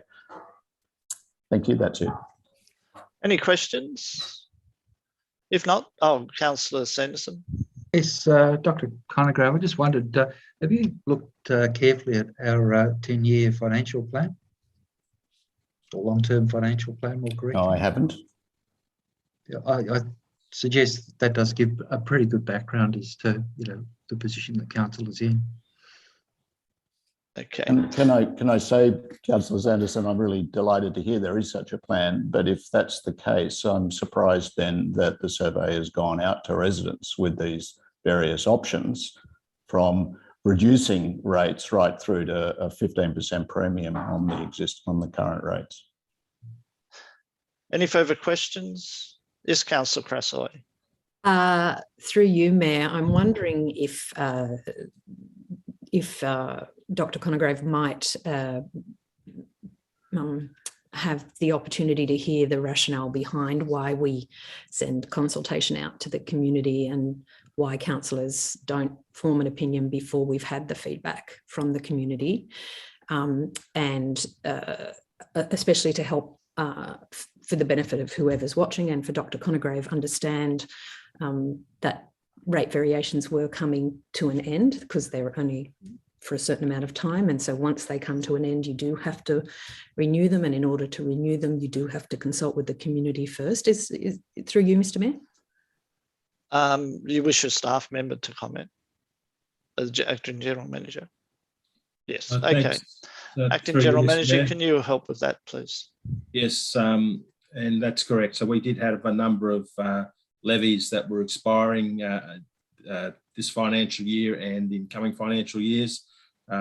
We dealt with IPART, who are the approval body for increases in rates. Their suggestion was for us to put them all together and then reapply, and with any other increase that we may seek. Now, that other increase is the 9.53 or the 13, I'm trying to think of that number, but the other figure that comes, the 15%, I should say. So those amounts are the amounts that are in our long-term financial plan. The 9+% doesn't get us all our assets covered at this point in time. The 15% gets within the 10 years, gets our assets fully maintained and up to a standard that the council has adopted. So we have to go take that out to the community, ask their opinion of those things. Obviously, we have to tell them that the previous levies are expiring and what would happen to their rates if that was if it wasn't renewed. We've told them what the rates would be if we just renewed the current levies, and then we've given them the options of what those would be by renewing at the two additional levels, and what level of service and what I'm trying to think of the right word, but just how much of our outstanding backlog with our infrastructure would be met. IPART requires you to take all that out into the community, actually invites you to do the surveys and to do the telephone surveys so we can take that feedback back to IPART. IPART doesn't expect that everyone's going to agree with a rate increase, but they want to make sure that there's been clear consultation with the community. And then we bring that consultation back to council for council to adopt a recommendation, which we're doing tonight, which is the 9.53% increase. That will then form the part of council's application, and IPART will then deal with that. And that's right, that 9.53 is on top of the renewing the previous levies. And that'll form part of council's application to IPART, and will come back to council for final approval in 2022, prior to the rates being set for the 22-23 financial year. Thank you. Any further questions of Dr. Conograve? No. Thank you very much for your time this evening. Appreciate your input. Thanks very much. So is there a motion in regards to the recommendation?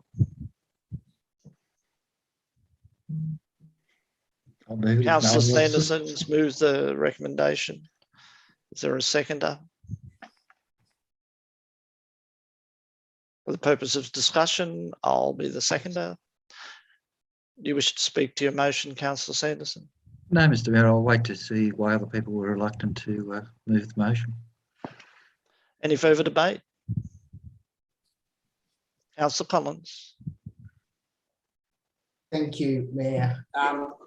First of all, I want to thank Dr. Conograve for presenting tonight. I don't think we should be denigrating members of the community for speaking up against this. I want to, if you are going to read the 10-year financial plan, and I don't really see much value in it. It's interesting to see there's a line in it called efficiencies, sustainable and thriving, which is a bit over $100,000 a year and totaling $1.113 million over 10 years, over the long term. And what that actually is future savings that council hasn't identified yet. So the 10-year financial plan is actually more of a plan to have a plan. The document is useless if it's not honest. And I say it's not honest. It is a little line item there which basically hides over $1 million over 10 years. It hides it and obscures it. So don't read the long-term financial plan. It doesn't mean anything. I sat here in this council meeting, actually in the chamber, the last time council wanted to increase rates and explained that we cannot just increase rates simply because we don't have any other ideas. Now, if this council has not done everything it can do to maximise its revenue and reduce its expenditure while maintaining a certain level of service, to the point where we have to rely on rates. But it seems to be just the easiest option. We can make tough decisions about utilising our assets and making sure that we actually get value for money. We can do difficult things like that, or we can just go to the community and say, we're just increasing rates because we just lack imagination. Now, on this point, staff have done a great job. They've done a terrific job trying to identify things like the property strategy, ideas that we could find a way to use our council assets better and to not waste money and to look for alternative revenue streams. This council is one of the highest dependent on rates, I think maybe the highest, out of any council, Metro Council in New South Wales. We are completely dependent on rates, and therefore this council is addicted to increasing rates. We've already done it once in this term, and yet we don't even know what to do with it. The last time when we did a special rate variation, we still had over $1 million of unspent restricted funds relating to special rate variations. Currently, we still have over $1 million that hasn't been spent, that's been collected. But of course, if we spend it, it'll increase the deficit and it'll make council look bad. So we just hoard it, which is a lot of the money we're doing. I've tried to encourage this council to bring forward the renewal of our assets, which have been neglected for decades. And that means that we spend more on maintenance, and that's where everything's falling apart. If we bring it forward with a low-cost loan, we will reduce our maintenance bill, we can pay the loan off, and we don't have to keep increasing rates. But we're just holding this place together with Band-Aids. And this, why is it then 3 years ago or 2 years ago, when this council went to the community and spoke and said, oh, well, we need a rate increase. No one said that we were going to do it again in 3 years or 2 years, whenever it was. In one single term, we've done it again. Why wasn't this discussed 2 years ago? Why are we suddenly increasing rates again? And what's going to happen in 2 years from now? What's different? And from the doctors makes a very good point. I mean, why should the community believe that anything's going to change or that we're going to do anything other than come back in 2 years' time and say we need more money because we just can't figure it out? Thank you. So, any further? I have not finished. I will finish up now. We need to be as a council less reliant on rates, and we need to actually plan for the future, not plan to plan. We actually need to make some plans, some real plans, and have financial plans that actually make sense. And we actually need to be honest with the community and not try and bamboozle them and not try and bury it in figures and say that actually we have no idea how to balance the books. So a lot needs to change around here.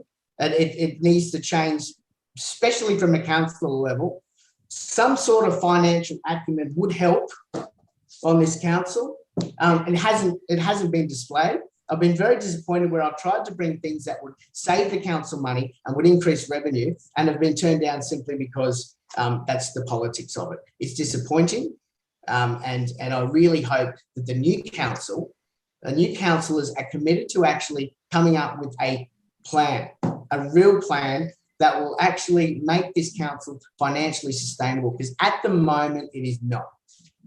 So I don't support a rate increase because we haven't done our job. Any further debate? Councillor McLaughlin. Just a question for you, Mr. Mayor, to Councillor Collins. Have you got an alternative motion that we could? I'm happy to consider an alternative motion. Councillor Collins, do you have an alternative motion? Yeah, well, look, I will move an alternative motion that I didn't realise that anyone would support me, but that's fantastic. Basically, that we just maintain what we've got, no increase. Okay, so whatever rates, and if you want to word it however you want, I'll move that we don't increase rates, and we maintain it at the level that it's at until we've come up with a plan that will actually give the community an honest response to the future. So yeah, that's any further debate? Councillor McLaughlin. Follow-up question, but I might need a plan. You haven't moved anything. You've foreshadowed. No, foreshadowed. Plan. You did talk about. No, I moved the motion. No. Councillor Sanderson has moved the motion. Councillor McLaughlin asked you, did you have an alternative? And you've stated your alternative, and I'm prepared to accept that as a motion if this motion is lost. But why isn't it an amendment? Why isn't it an amendment? I'm allowed. No, well, that's contrary to the motion. Well, all amendments are contrary to the motion. No, they're not. Anyway, we've got a motion before us. A motion. Sorry, no. This is point of order, Mayor. I can amend any motion. You can. It can be contrary to what the original motion was. Of course, it is. Otherwise, no, it's you not an need. amendment. If it's going to be contrary, then you need to foreshadow it. And if the motion before council is lost, then the foreshadow motion comes forward. Anyway, is there any further debate? Motion. Is there any further debate? debate? You're shutting this down. This is an abusive process. This is an abusive process. Councillor Sanderson. Point of order, Mr. Mayor. Councillor Collins is quite wrong in saying this is a point of order. That's bringing disrespect on the council. If you like, I can refer you to the Code of Meeting Practice. I think it's 10.11. Amendments that relate to a matter of original motion must not directly negative.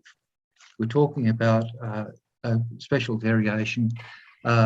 Councillor Collins, what should be a foreshadowed motion must be put as a foreshadowed motion, not an amendment. Councillor Collins, do you accept that so we can move forward? If the motion is lost, your foreshadowed motion can be considered. What is it? 10.11? Yeah. An amendment must relate to matter being dealt with the original and must be direct negative. It's not a direct negative. It's an alternative. It's not a direct negative. It's basically saying that we've been given three options here. Base case, option 1, option 2, option 3. Right? I'm making an alternative. I'm making an amendment to say that option 1, no changes to rates. So, Mr. Mayor, can I make a Yes, comment? Sorry, I'm probably going to step on your toes here, but I think that there is an amendment, if it's second, that we renew and that the amendment is renew existing levies only. It's not a negative to increase of 9.53. It's actually, there was a series of levels we were looking at. And if someone was to second, I think it is an amendment, but I'm sure. Righto. Is there a seconder? Councillor Miles. Councillor Collins, you wish to speak to your amendment? No, I think I've already spoken about the inside. Okay. Councillor McLaughlin. I've just got one more question. I think I might need to know more with that. I mean, you talked about us taking out loans. So is that part of the plan? Yeah, well, thank you. That's a great question, Councillor McLaughlin. I actually brought a motion asking for modelling of what the cost would be to bring our assets up to a satisfactory standard by bringing it forward. Now, that motion in itself was defeated by this council. I can't remember how you voted on that, Councillor McLaughlin, but it was defeated. And at the time, I understand the general manager said that we will bring that back in the rates discussion, the increase in rates. Now, I didn't see the modelling that I would like to see, and I don't think it's very. I might ask the question of general manager. Can you tell me where that modelling might be? Acting General Manager. Yeah, through you, Mr. Mayor. Last week we held a workshop and showed a part of the modelling. In the report tonight, we've indicated that loan borrowings, there's only a maximum amount we could get for loan borrowings based on the size of the council. I think it's about $3 million. You still got to repay those loans, and that's hence why we're recommending the 9.53% increase, because that gives us the opportunity to keep modelling and bring forward some of the works, and we might be able to bridge that gap between the 9.53% increase and the 15% increase and get the actual backlog under control within 10 years. So we've got some work to do with it, but you still need 9.53% because you still got to repay loans, and we've still got other works to be done throughout the years. So we indicated that last week. But as I said, the only other thing from last week's workshop is that the amount of money we can borrow is limited. We probably looked at a slightly larger amount last week, but based on our advice from Treasury late last week was that we're looking at a figure around about $2.83 million that we could actually borrow. Councillor McLaughlin. Late last week. Councillor McLaughlin. Follow-up question, if I may, through you, Mr. Mayor, to the General Manager. You also point out in the report that loans are not able to be used to finance operating activities or recurring expenditure. So we couldn't actually take out a loan straight away on its own. You could take out a loan to undertake the infrastructure renewal through you, Mr. Mayor. Yes. You obviously can't take out a loan to undertake maintenance works. So replacement, we could take out a loan for, but not for maintenance works. And sorry, one more question if I can. So through you, Mr. Mayor, to the General Manager. So basically, there's a lot of things that we can do in the future, and loans are some of them. And also, of course, the property strategy is another one of those, and we can diversify through all of those. How do we keep the home fires burning while that's all happening? Councillors, I've made a recommendation tonight of 9.53% because I believe that's in the best interest of council, gives us the most opportunities going forward in relation to doing some borrowings later on. I'll be quite honest about the property strategy. There is good money to be made in the property strategy, but there is also, there's community expectations for other community assets that we need to provide for our community that aren't part of our infrastructure renewal program. They're actually new assets that our community think has an expectation. So just to say we're going to do a property strategy and achieve money out of that to go into our infrastructure renewal, to me is not sound.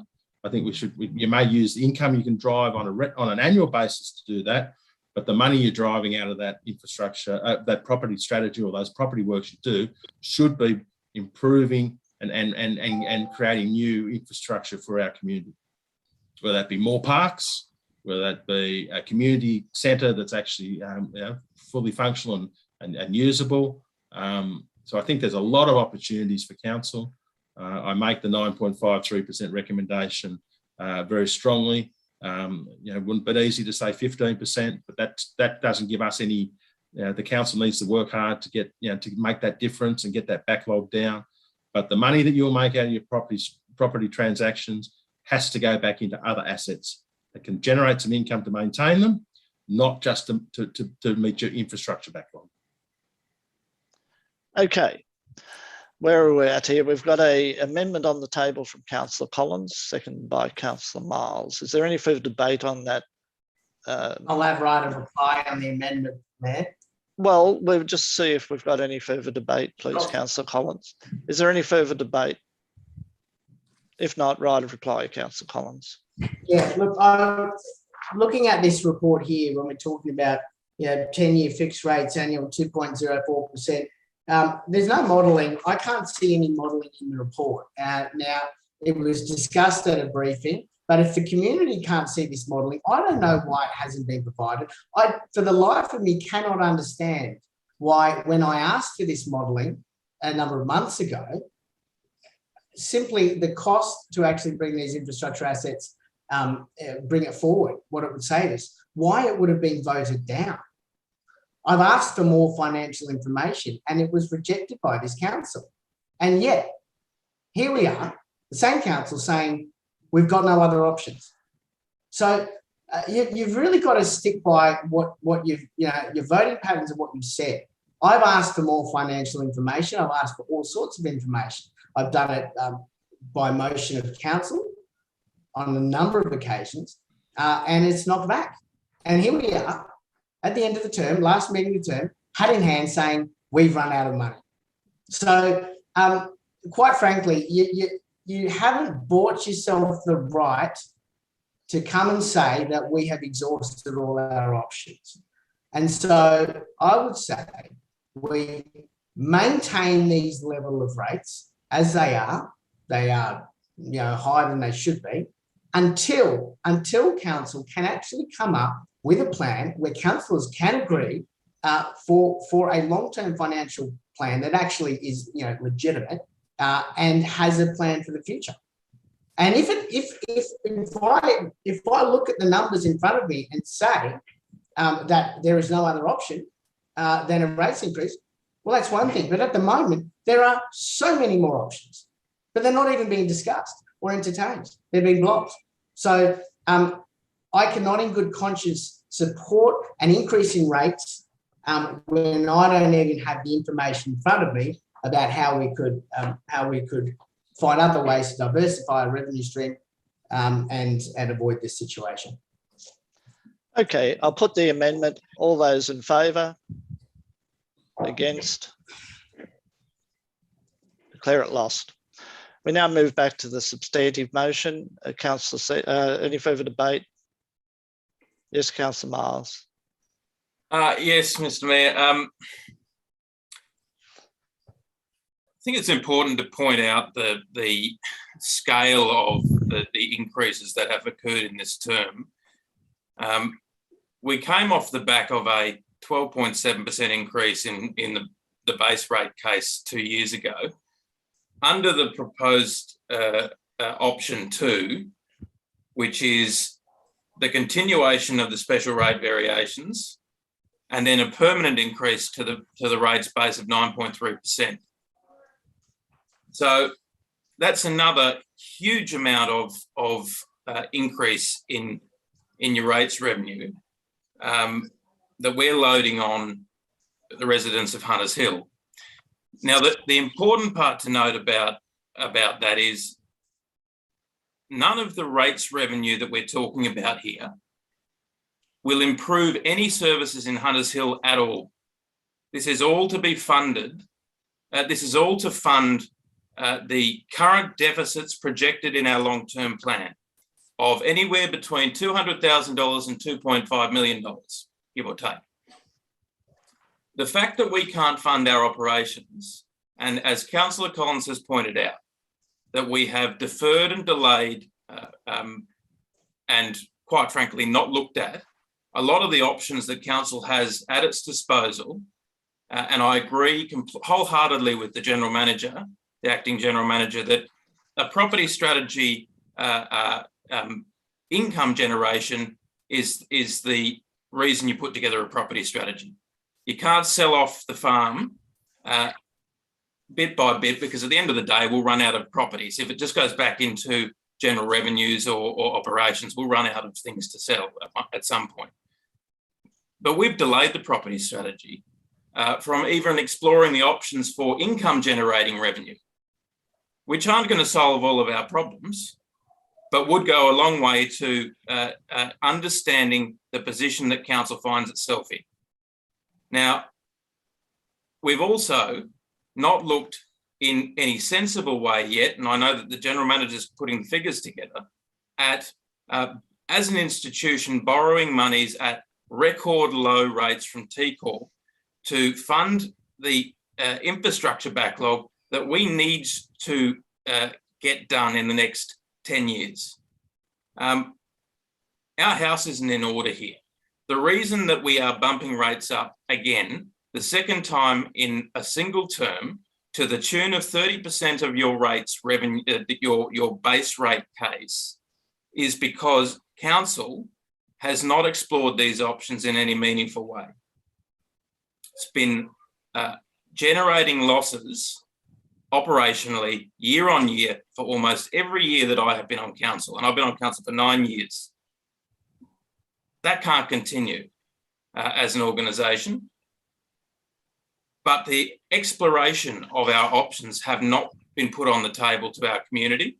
The exploration of those options doesn't give us a clear pathway as to what it is that we need to raise in rates. And this is the problem we have. We have left ourselves no other financial mechanism to fix the issue of losing money year on year on our operations than jacking up the rates. We have no other financial recourse. We could have had, but we don't. So I would have supported a freeze in rates so that we could explore those options, but I can't support another increase in rates the second time in one term. Thank you. Any further debate? Councillor McLaughlin, I think you beat Councillor I have Crasso. more questions. Sorry, I have more questions. And my question for you, Mr. Mayor, is to Councillor Miles. We did put the property strategy out to the community and they weren't terribly in favour of it. So we took it back and we will look at it further. I think the issue and the question is, because of that, everything has been delayed. What is your alternative plan now? Councillor McLaughlin, the property strategy was delayed by virtue of a motion from council against the recommendation of the staff. Politics got in the way of the property strategy progressing. Now, I'm assured by Councillor Crasso and yourself that it is not deferred or delayed. It's just being reworked. But the Mayor's been quite clear that it has been stopped. No, wait a second. That is not true. It is not stopped. Well, the Mr. motion. Mayor, I have emails from the property committee. I have emails from the property committee that I'm happy to table, if you would like, in which you said that the property strategy on the two major projects was discontinued. No, not proceeding. No, not proceeding. Sorry. No, the issue that council resolved was to proceed with investigating the Gladesville Road and the Huntersville Town Hall issues. That's what council's agreed to do. So you've changed your position. No, I haven't changed my position at all. I'd like to table the just to go to Councillor McLaughlin's point. Politics got in the way of progressing many different options, including the relocation of the library, which was delayed 12 months. The only viable solution that we've put forward for savings measures in this term of council was the depot moving to a shared services arrangement with Lane Cove Council, which was not an initiative of council, it was an initiative of Lisa Miss Campbell, the former general manager. Okay, any further debate? Councillor Crasso, you wish to comment or raise a question? I did just have a couple of questions. Thanks, Mayor. Do rates go up in most councils, and how often does that happen? Through you? Is that to Mr. me? Acting, no, that's for the acting general manager. I'd be happy to walk through it. It's through the Mayor. To whom? That's for you to decide, Mr. Mayor. You're the chair. Oh, okay. I'll call on the acting general manager to make a comment because he's closer to the industry. Thanks, Mr. Mayor. Look, majority of councils would raise their rates every year by the annual variation, and councils of all types at various times have sought special rate variations.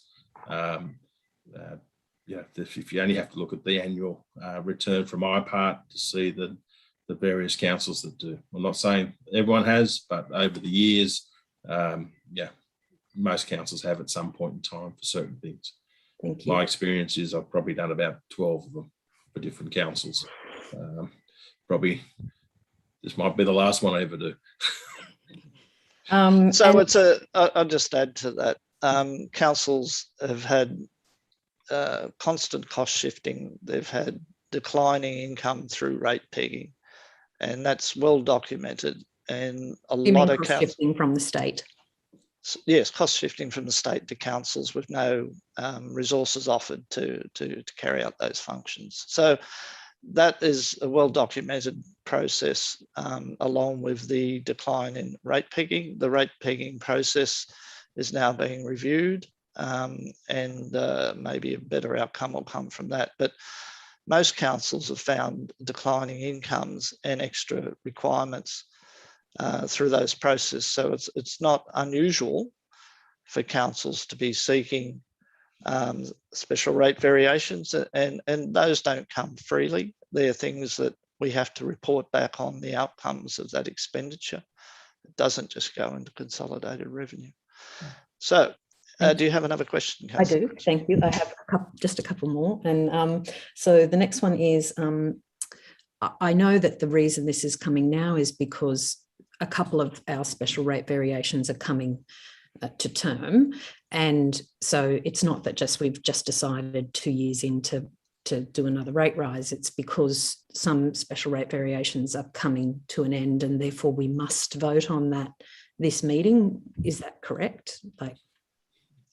If we need to make a decision this evening so staff can prepare the appropriate documentation to proceed forward with the level of special rate variations that the council may seek.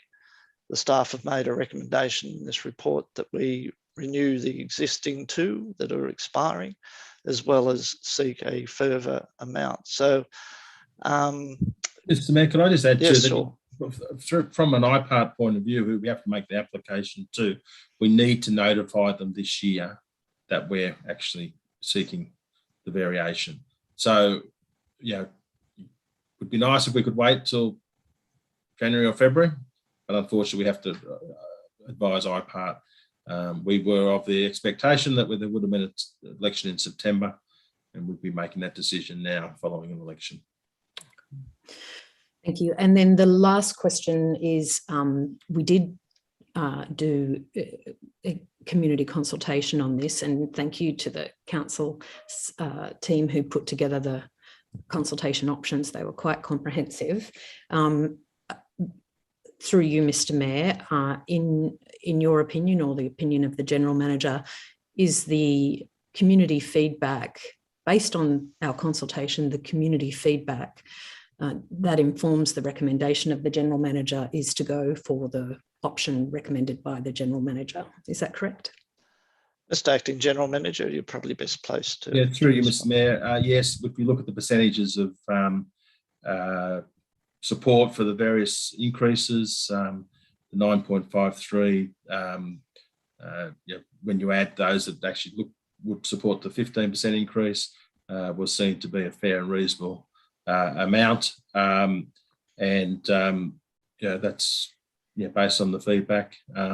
It doesn't have to be, we don't have to have 50% more, more than 50% supporting a position.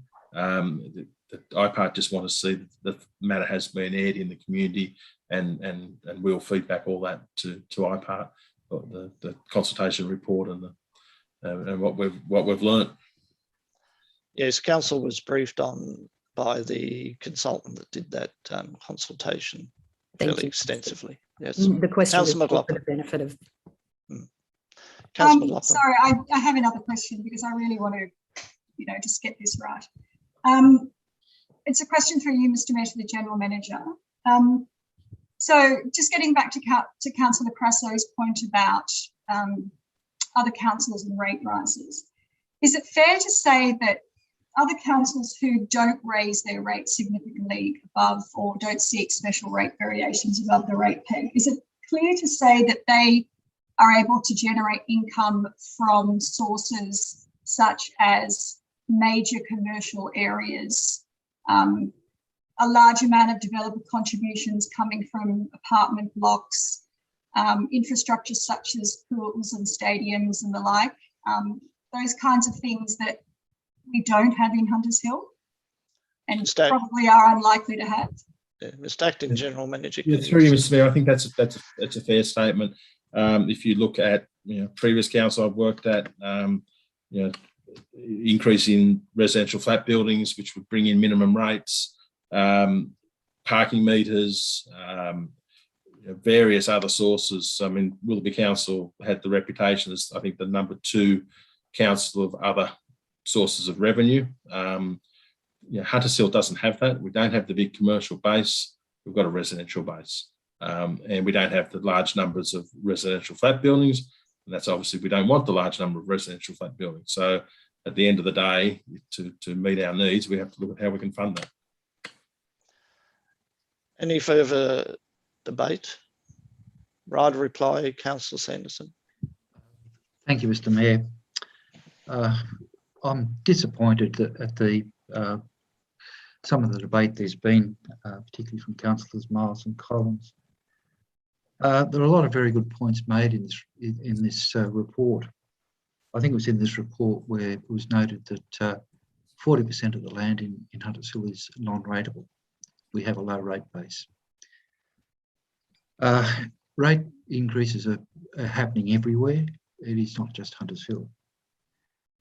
As to the $100,000 that Councillor Collins referred to, my understanding of that $100,000 is that that was an amount that was in a budget for us to, I think the idea at that point in time was to increase our returns on property. So that was kind of the first step in the what we might ultimately get from property. COVID has put a huge hole in that, and there's not a lot we can do about that. So it's not just a fallacy, as Councillor Collins would suggest. With regard to the property strategy, I don't believe Council had any other option but to put it aside. Our community had very clearly rejected it. Yes, it can probably come back in another form. And reading the papers tonight, there are a couple of references there to say that it will come back to this council at its February meeting, so that it hasn't been scrapped. We need to be looking at it again. But I think the point that I've heard the Acting General Manager make in a number of occasions is that if we're just doing money or doing projects for sake of finances, we're not doing it for the right thing. Projects need to be what this community wants. We have to have the proper consultation with them before we proceed. Another point that I'd make that I think the General Manager or Acting General Manager touched on, I don't believe we should be binding future councils. We may have a council that decides not to go ahead with this. What we're debating tonight is a notification. If we don't give this notification, we rob the incoming council of the opportunity to take this amount to put toward our assets. As to the amount, it's middle of the road. Now, we've got other opportunities, and these have been alluded to. We don't have to have every detail on the table. I think we've got enough information in front of us for us to be able to agree to this notification. And I point it out again, it is a notification. We make the notification with intention. The next council may choose not to take that up. I don't believe we can bind a future council in that way. The other thing about it is that in reading the report, there is a limit on how much we can borrow. That limitation, well, my reading of the paper is that if we're going to borrow, we would borrow to improve the rate at which we can improve infrastructure. So in a way, it's an alternative to the going for the higher option of the 15-odd%. The 9.5% seems to be a reasonable compromise in all of this, and it would be required if we're going to borrow. The borrowings are going to be limited, and without that, what we propose, or 9.5% or whatever it is, without that, I don't believe we would have the capacity to be able to borrow effectively to make those changes. The borrowings need to be paid back in any case, and that in itself will there'll be a significant interest amount on that if it's used. That will need to be funded some way or another. Now, the property strategy may come back in some form, we don't know. If it comes back in a way that we do get, even if we get great returns on it, and so far what we've seen come back from the property committee, the prospects are not that great. But even if we could get fabulous returns, and even if the community agreed to all this, and I don't believe that they do, even if all those things were to happen, we are not going to get an immediate hit from that. That'll all be sometime in the pipeline. The council needs to act responsibly in the meantime, and I can only see one responsible way forward, and that is the recommendation that staff have provided to us. And I fully endorse this recommendation and I thank the staff for the hard work they've done and for the great reports that they've produced in putting this proposal together. And I honestly believe that the majority of people in Hunters Hill will be accepting of this. Thank you, Mr. Mayor. No closes debate. I'll now put the motion. All those in favour? Against? Declare it carried with Councillor Miles and Collins in dissent. We now move to the next item. We have a speaker for that, which is 4.5, and that's Dr. Sharp. I'd like to also let Mrs. Moore know that we haven't forgotten you. You'll be the next speaker. I think Mrs. Moore's declined to speak now tonight, Mr. Mayor. Has she? Okay. Yeah. Righto, so we move now to 4.5, which is Fig Tree Park concept consultation. And we have Dr. Sharp who wishes to address council, and he's online there. So when you're ready, Dr. Sharp, 3 minutes, please. You'll need to unmute yourself, please.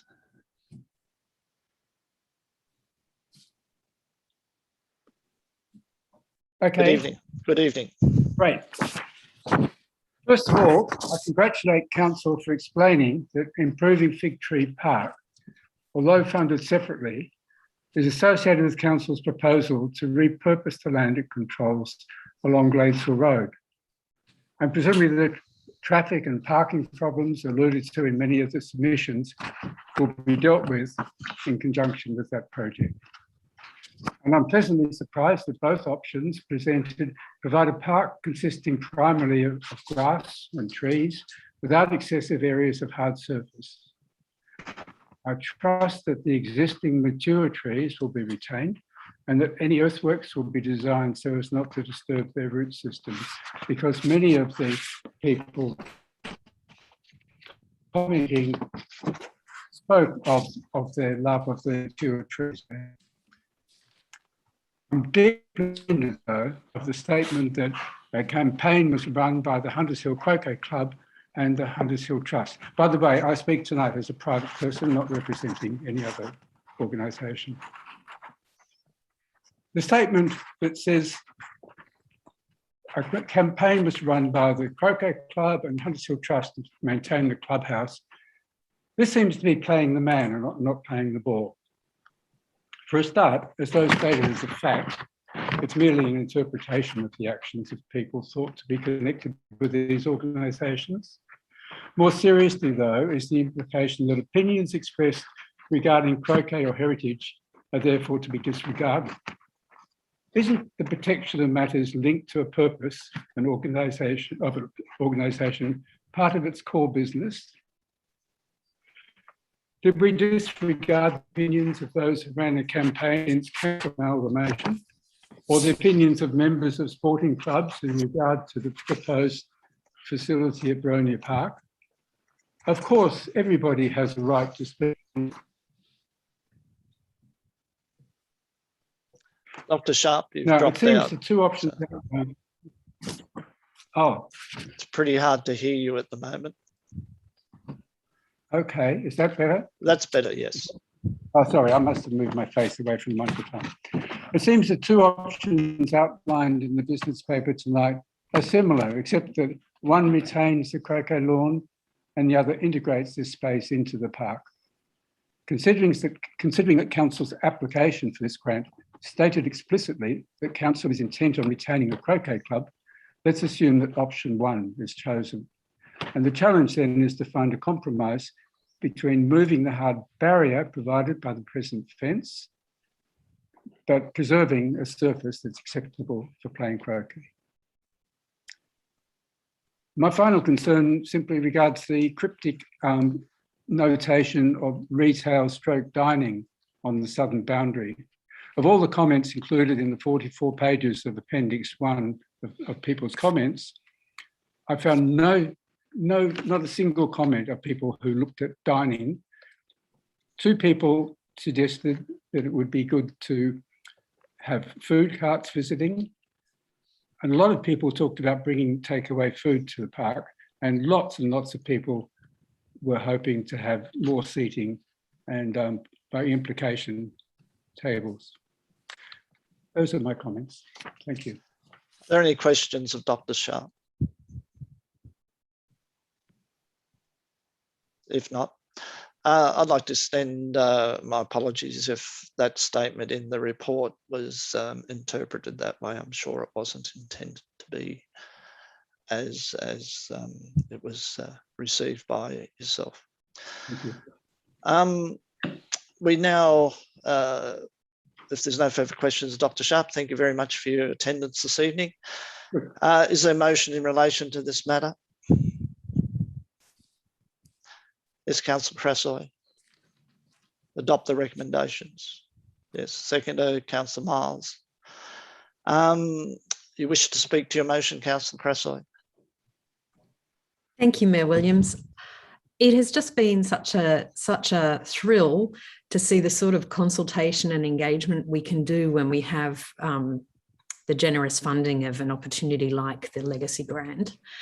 I have had a few responses from the community that have begun quite fearfully, and as people have seen the plans and realised the opportunity there, I think the community is starting to trust a little more that the process, while not complete yet, is heading in a really magnificent direction. I think that the responses have been imaginative, fun, long-term and sumptuous.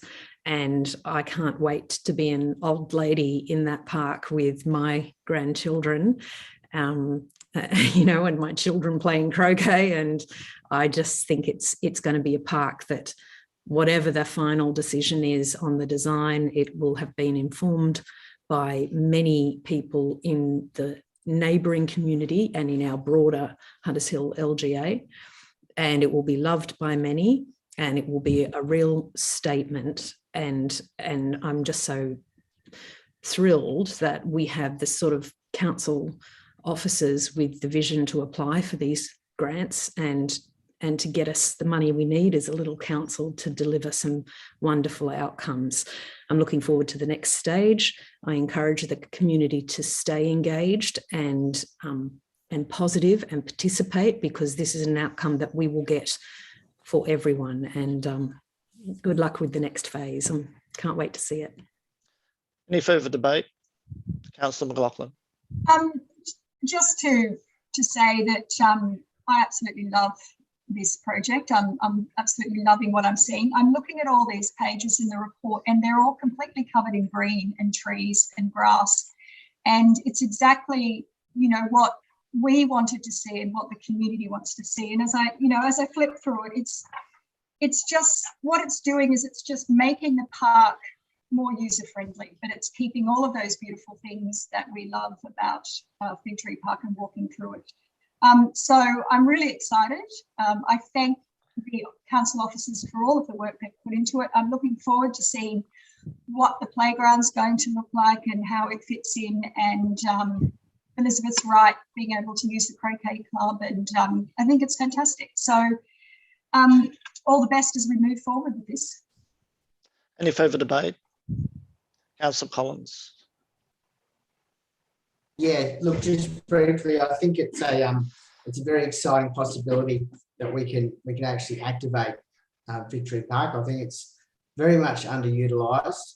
It's great open green space, but I think we need to these drawings here. We've got a playground there. I don't know why that was ever taken out of Fig Tree Park. But we've now got an opportunity to create a community space under the green space grants that we got. We have a terrific opportunity to really revitalise and keep it green and open, but just so that people will actually go down there. It is quite empty a lot of the time. I know that we've had various, some people have not been supportive of the grant money that we've received. I know, Mayor, that you were complaining that we were given too much from the state government. I think you said you're curious how that large sum of money would be reasonably or sensibly spent in a small fit-for-purpose park. You know, you could spend that sort of money if you paved it with gold. Well, it looks like we've got a plan here thank you to the staff that have some imagination beyond paving it with gold. I think we'll actually utilise that money, and I thank the state government for.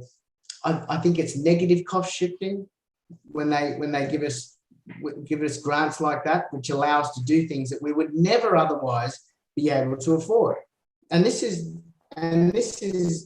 how the system works, where we are responsible for maintaining our basic infrastructure and assets. And then when we want to do a big project that benefits the whole community, the state government, they come in and they've been very generous. They've been very generous with the new playground down at Riverglade Reserve, this new space, which is going to be fantastic. And I think it's a great opportunity for councillors and council staff have done a great job. Hopefully the councillors that are at the next meeting have some imagination and are ready to create a great community space that everybody can enjoy, young and old. Councillor Miles, you wish to make a comment? I couldn't have put it better myself, Councillor Collins.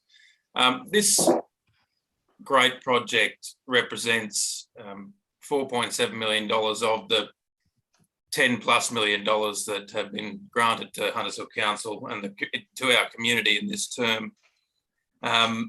This is a great outcome, whether or not the Croquet Club remains on site, whether they are agreed to relocate to another part of the world within Huntersville Municipality. Either option, this is just a wonderful little project.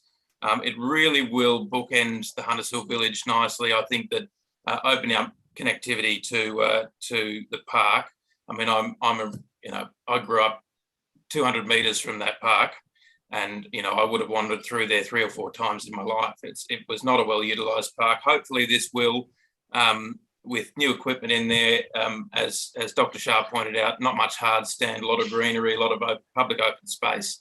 It will transform that precinct in Huntersville into a really usable bespoke space, and it will complement the heritage item that sits adjoining the park, and you know what may happen in the future there. But fantastic little project, and thank you to Anthony Roberts and to Minister Stokes for the $4.7 million in grant funding, and I assume that we'll get some form of project plan for the southern component sometime in the next term of council. Any further debate? No. Seeing there's been comment. Yes, Councillor. Who? Councillor McLaughlin. Councillor Cresswell. You've moved the motion and it was just the right of reply, but I didn't realise you were. I just wanted to make a comment or two.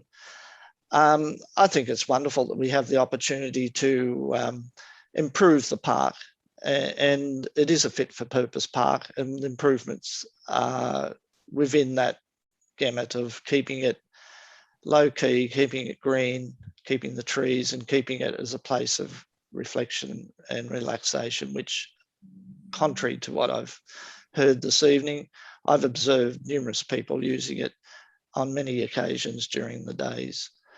In terms of the process, we're just in a stage in the process. We've been out to the community to seek their ideas.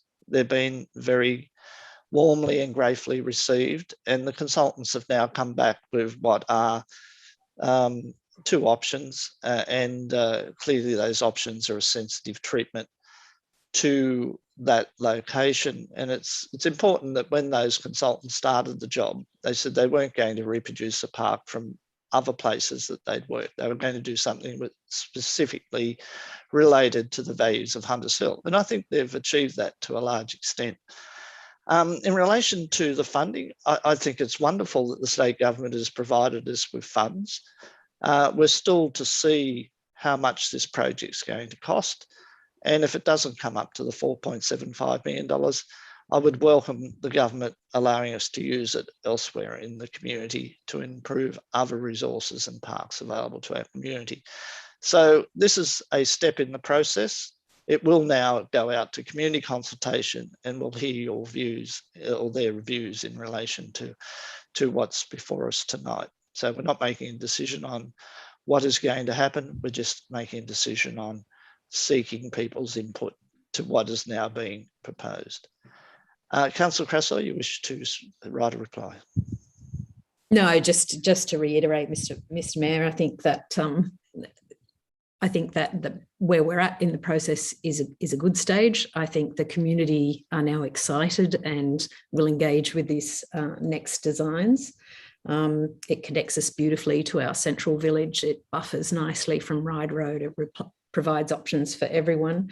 And it's an opportunity for some smart city design and some benchmarking and a little bit more climate mitigation with some tree canopy planting there, where it's already a lovely leafy park, and you can see the Tai Chi groups up there most days enjoying that peaceful space. And I think the size of the park and the style of the design, it'll still be a lovely peaceful place, and it'll have the happy chatter of children as well. So yes, as you say, it's just a stage in the process, and I'm excited that almost every councillor wanted to keep it a positive stage. So let's get there. And also congratulations just back to the staff who helped us achieve the grant by getting on top of our planning timings and getting us there. So thank you. The motion, all those in favour, declare it carried unanimously. Now we'll have to move back to item 4.2, and I'm just adjusting my screen because it's toppled. Okay, 4.2, because Mrs. Moore is not going to join us. I'm just trying to get this lead all sorted out.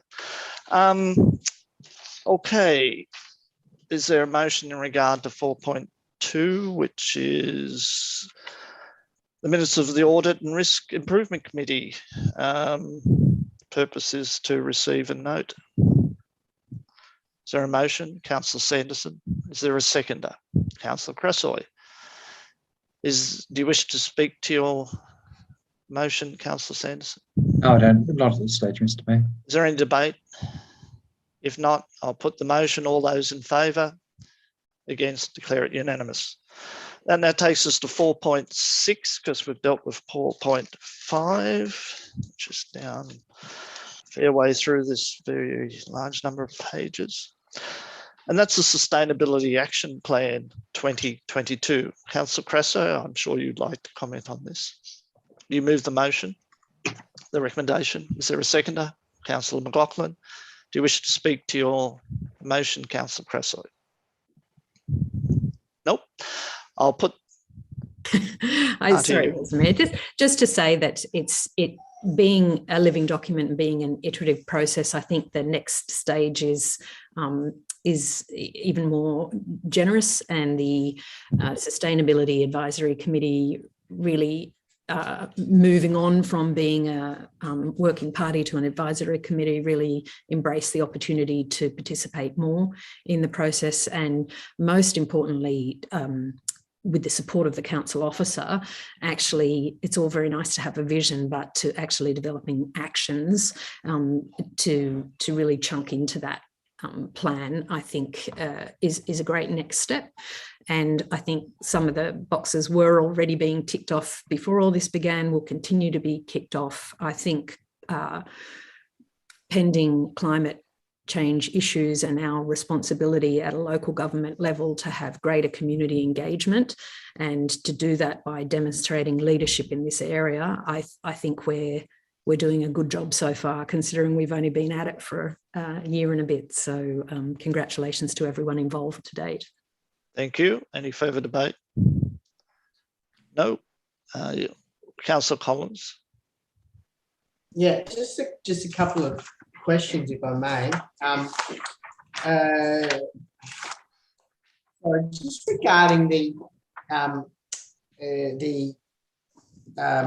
solar panels, 420. So in the actions, we've got evaluate. I'm sorry, on page 437. Evaluate a transition to green power for utilities, which I understand we're doing.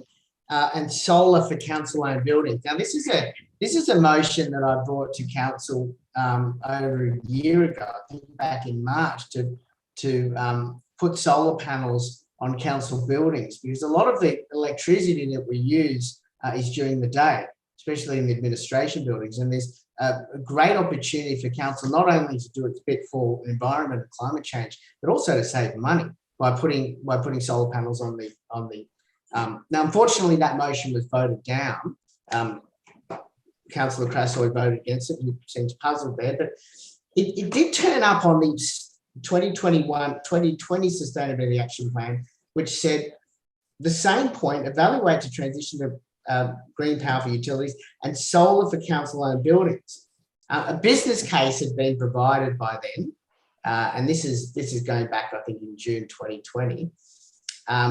Or no, maybe not June 20, anyway. And the delivery timeframe was December 2021. Now, in the Sustainability Action Plan for 2022, the solar panels delivery timeframe is June 2022, which obviously hasn't happened, and I don't think that the solar panels have been on there. And I suppose my concern is that, look, I understand that my motion to bring solar panels onto council buildings, as fantastic and excellent and completely rational as it was voted down obviously for political reasons, because there was going to be a sustainability action plan and all that. But where is it? Well, it's great to have these plans, but we've got to do it. So I will ask that as a question. The other issue I have is with the supporting low emissions transport. Which is value opportunities for electric vehicles, which obviously electric vehicles are the future. But we haven't, my understanding is that we haven't decided to replace the entire council fleet with electric cars. In fact, that was discussed at a meeting that it wasn't council's plan to do anything other than other than the 2 cars that we've got. And the reasoning was, well, first of all, we don't have solar recharging, and the environmental impacts of it are quite negligible when compared with the cost. If we were to effectively, we've spent $60,000 on a $25,000 hatchback just so it could be electric. Now, if we use that money to fund other green initiatives, we'd actually have a bigger impact on reducing climate change. So anyway, the business case doesn't necessarily stack up to replace all electric vehicles at this stage. So my question, I suppose, if I can, through you, Mayor, first of all, are all these business cases, we've got big ticks that they are provided, can they be published to the website quite easily? And of course, the other question, has a decision on replacing the entire fleet been made? And when are we going to see solar panels on council buildings? Mr. Acting General Manager, can you assist with those questions, please? I might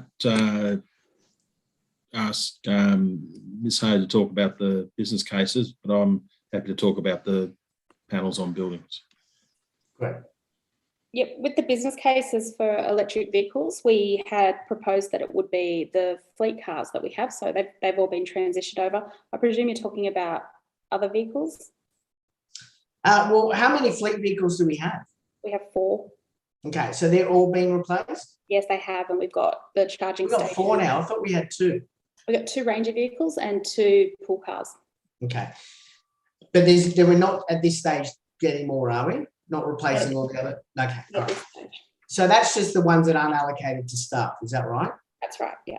Okay. So you mean leasebacks, which are different to? Yeah, well, just basically all the vehicles, all the, the outdoor. Okay, so what about the solar panels? When are we going to see solar panels on council buildings? We're working very hard on, oh, sorry, you go, Nick. No, I'm just going to say the time to put solar panels is when we do major works on buildings. Until we've got a property strategy where we know what we're doing with each building, I wouldn't really recommending we go in and put panels in case it actually clashes with what we might be planning on doing with that building. So I think there's still a bit of work to be done in that area. I have seen other councils put them on all their buildings, then 6 months later decide they want to do something with the building. So I think we have to be just a little bit careful about when. But we certainly, we'll look at it when we do the major works on any of our sites. Okay. Okay. Oh, well, I haven't finished speaking yet. No, will you be asking a question or are you speaking to the motion? I'm speaking now. I'm just speaking. Right. Look, I understand that there's a tremendous amount of work that's gone into this, and I thank the committee for the long meetings that they've been to, and there's no one on the committee that doesn't want to see more action, in all these areas. My concern is that we need to translate these ideas and these concepts into actual policies. We've got an action plan here which suggests that council is going to get solar panels, but now we've just heard from the general manager that it's really just been put on ice, and it's not going to happen. So really, this action plan it really just takes away from the legitimacy of it. I'm absolutely going to support the action plan because I want these things to happen, but I actually want to see a little bit more follow up. I think between when you compare the 2020 action plan to the 2022 action plan, I mean, and not a lot or not enough has happened. Now we declared a climate emergency, back in March last year, I think it was. My issue is that it was just it was just giving a lip service, and really, whilst I don't want to. I think that everybody involved in this process has had the right intentions. Unfortunately, there seems to be a drag on actually implementing these things. And we need to actually see them, we need to see them followed up, and we need to compare the 2020 action plan with the 2022 action plan and see what's actually being done, because some of them, the dates are just pushed back. And really, we should be deleting this delivery timeframe of the solar panels, because it appears that, you know, that we're not doing it. So I'm going to propose an amendment to this motion. Actually, no, I'm not going to do that. I'm going to leave it to the mover of this motion to rectify the fact that the understanding that we've heard now that these solar panels are not going to happen. I would like to, because I don't want to be political about this. I just want to see it happen. I want to see solar panels on council buildings. That is probably the most we can, one of the most impactful things that we can do as a council. So, you know, I don't want to tread on anyone's toes, but I would like to see some kind of amendment done where we do actually do these solar panels. Any further debate? That's it. Yeah. If not, right of reply, Councillor Cressley. Thank you, Mayor. I think one of the options that the committee did want left on there is, as each year rolls by, that we do leave what happened in the previous year on there as a point of reference for the existing committee and for future committees that future members of committees that might come on to council in the next term.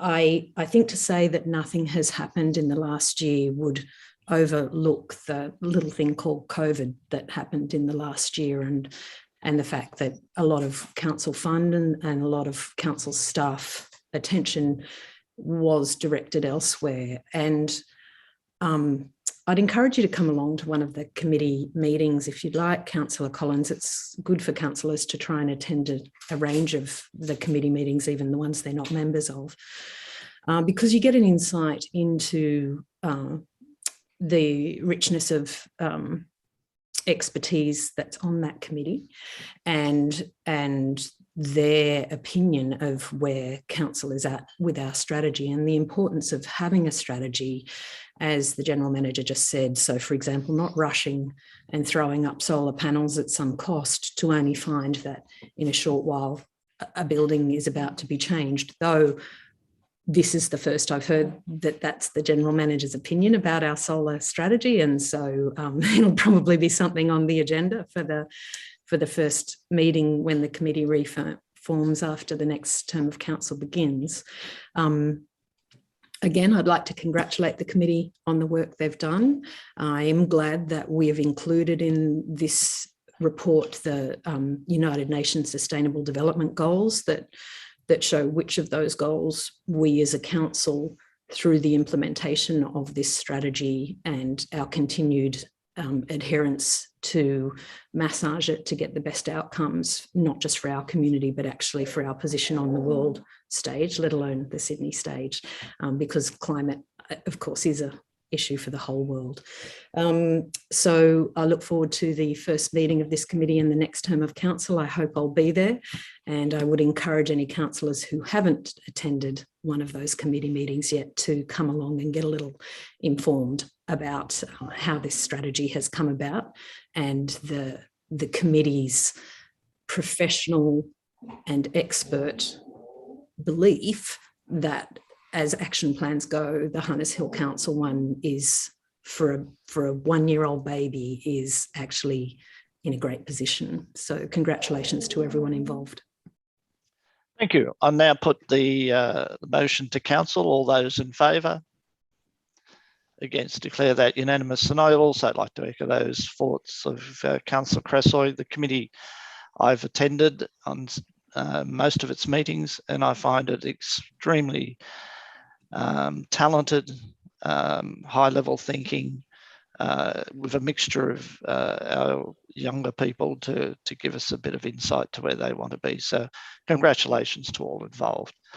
We now move to the next item, which is 4.7, which is the 2021 Community Grants Program. Is there a mover of the recommendation? Councillor Crassoy. Councillor Sanderson has seconded it. Is there any debate? Right, do you wish to speak to your motion, Councillor Crassoy? I will speak to it, but I think Councillor Collins would like to speak to it first. So, okay, Councillor Collins, you've waived your. Councillor Crassoy has waived her initial debate on the motion. Councillor Collins, you wish to speak? Yes, thank you, Mayor. Look, these community grants are a very important thing that council does. As a fairly cash-strapped council, we are unable to provide our community organisations with the kind of funding that I would like to be able to help with. But that's just the circumstances we're in. But my concern with the report that we've got now is that when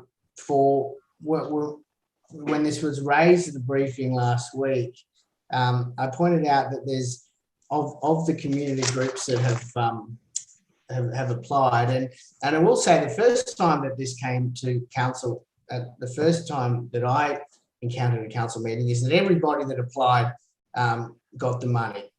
Things were tinkered with, and so now there's a few that miss out. But generally we don't have as many.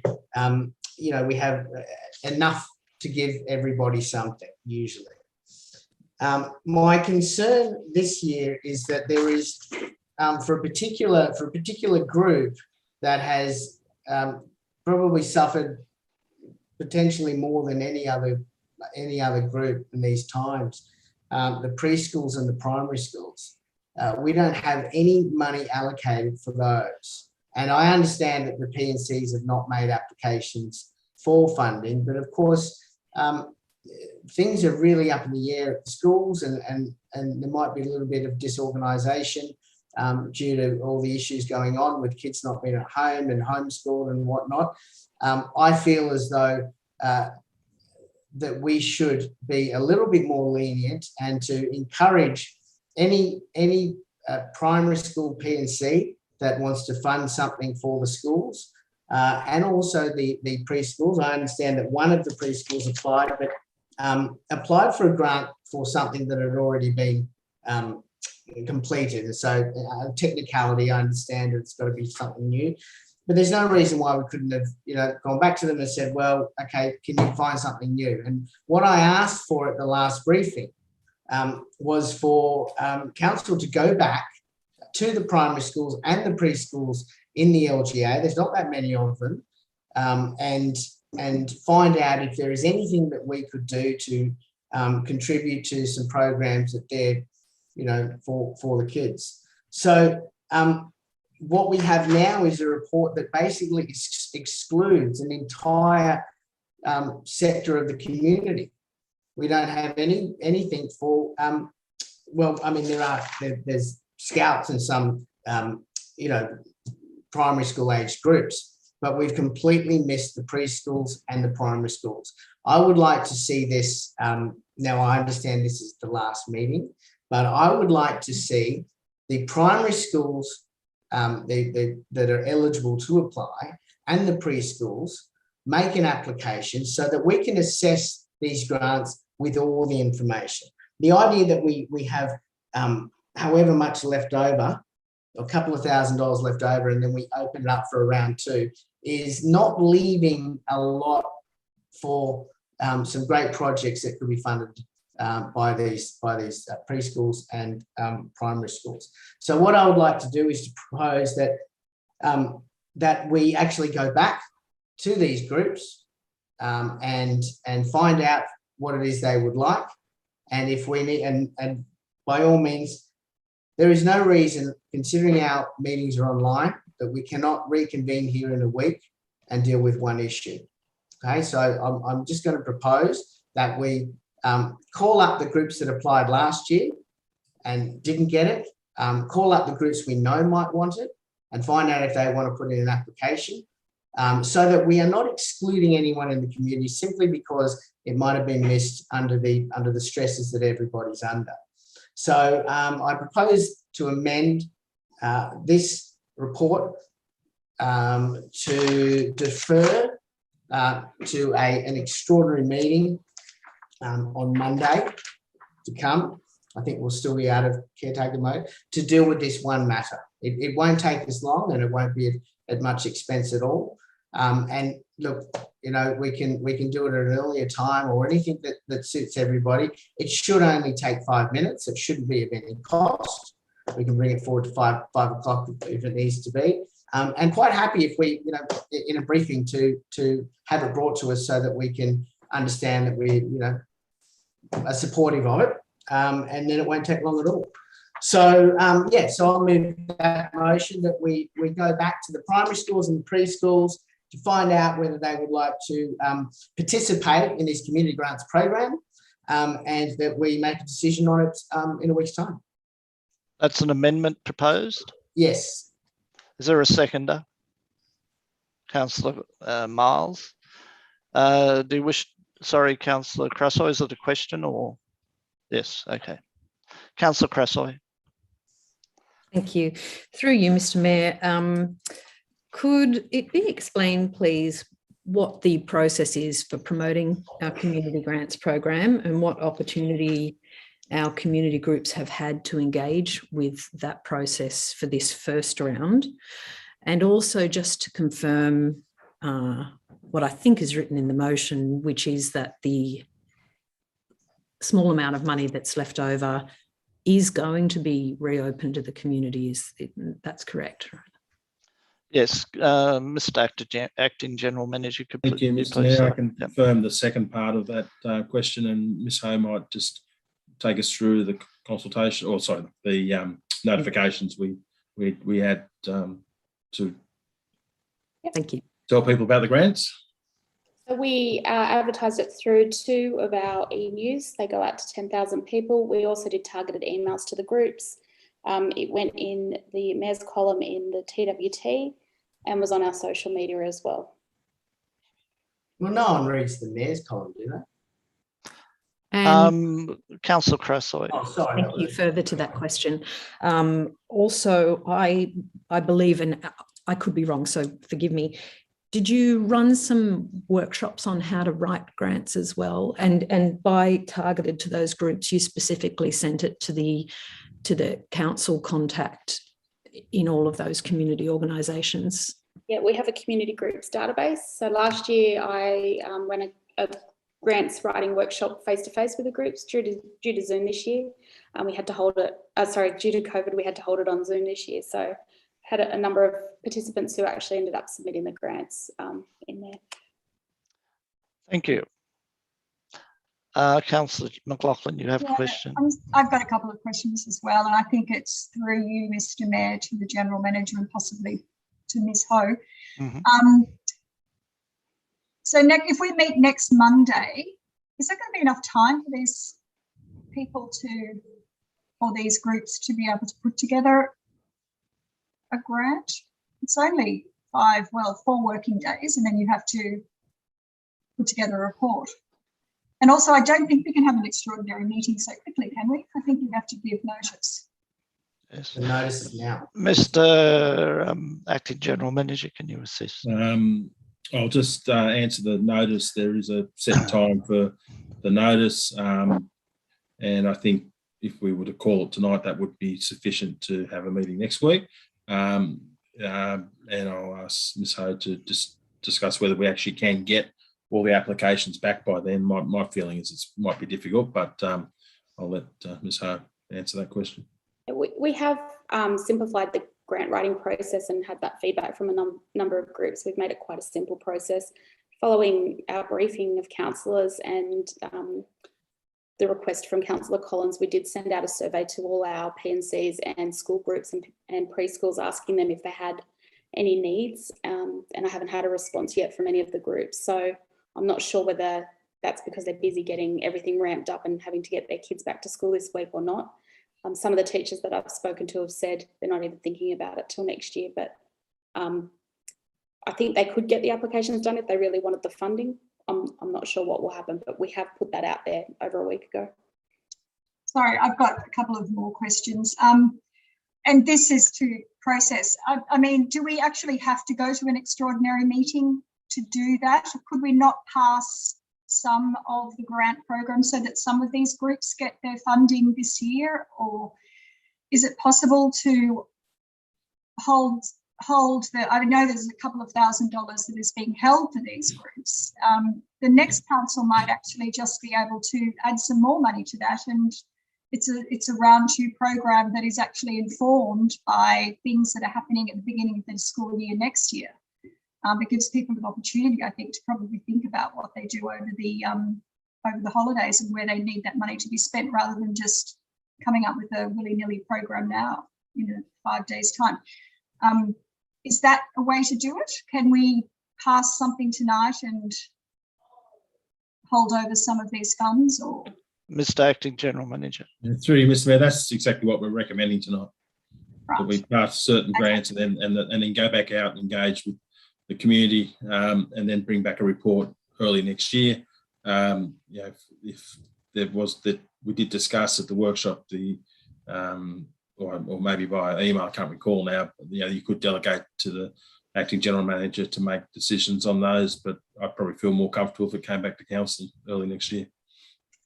Yeah, I guess my concern is that it gives the PNCs and the playgroups and the preschools an opportunity to, because they haven't concentrated on this, it gives them an opportunity to think about it a bit more and come back with a program next year that informs what they're planning to do in the school year next year and what they're planning to do with their fundraising or whatever. I just think it's cleaner than putting in something now that doesn't inform anything. Councillor Miles, you wish to ask a question or address the motion? No, through you, Mr. Mayor. I assume to Beck, but I'll let you direct that. Just noticing that in the unsuccessful applicants, there are obviously some that are not eligible or funded through other programs. Just with, I guess, particularly the Pirates Cricket Club and the Happy Hens and the Uniting Church, could I just get a rundown of why they were not successful, and if we do a round 2 or we do bring this back, whether or not that could be considered as well? Mr. Acting General Manager. Through you, Mr. Mayor, yes, we could bring back all the unsuccessful ones with any new ones.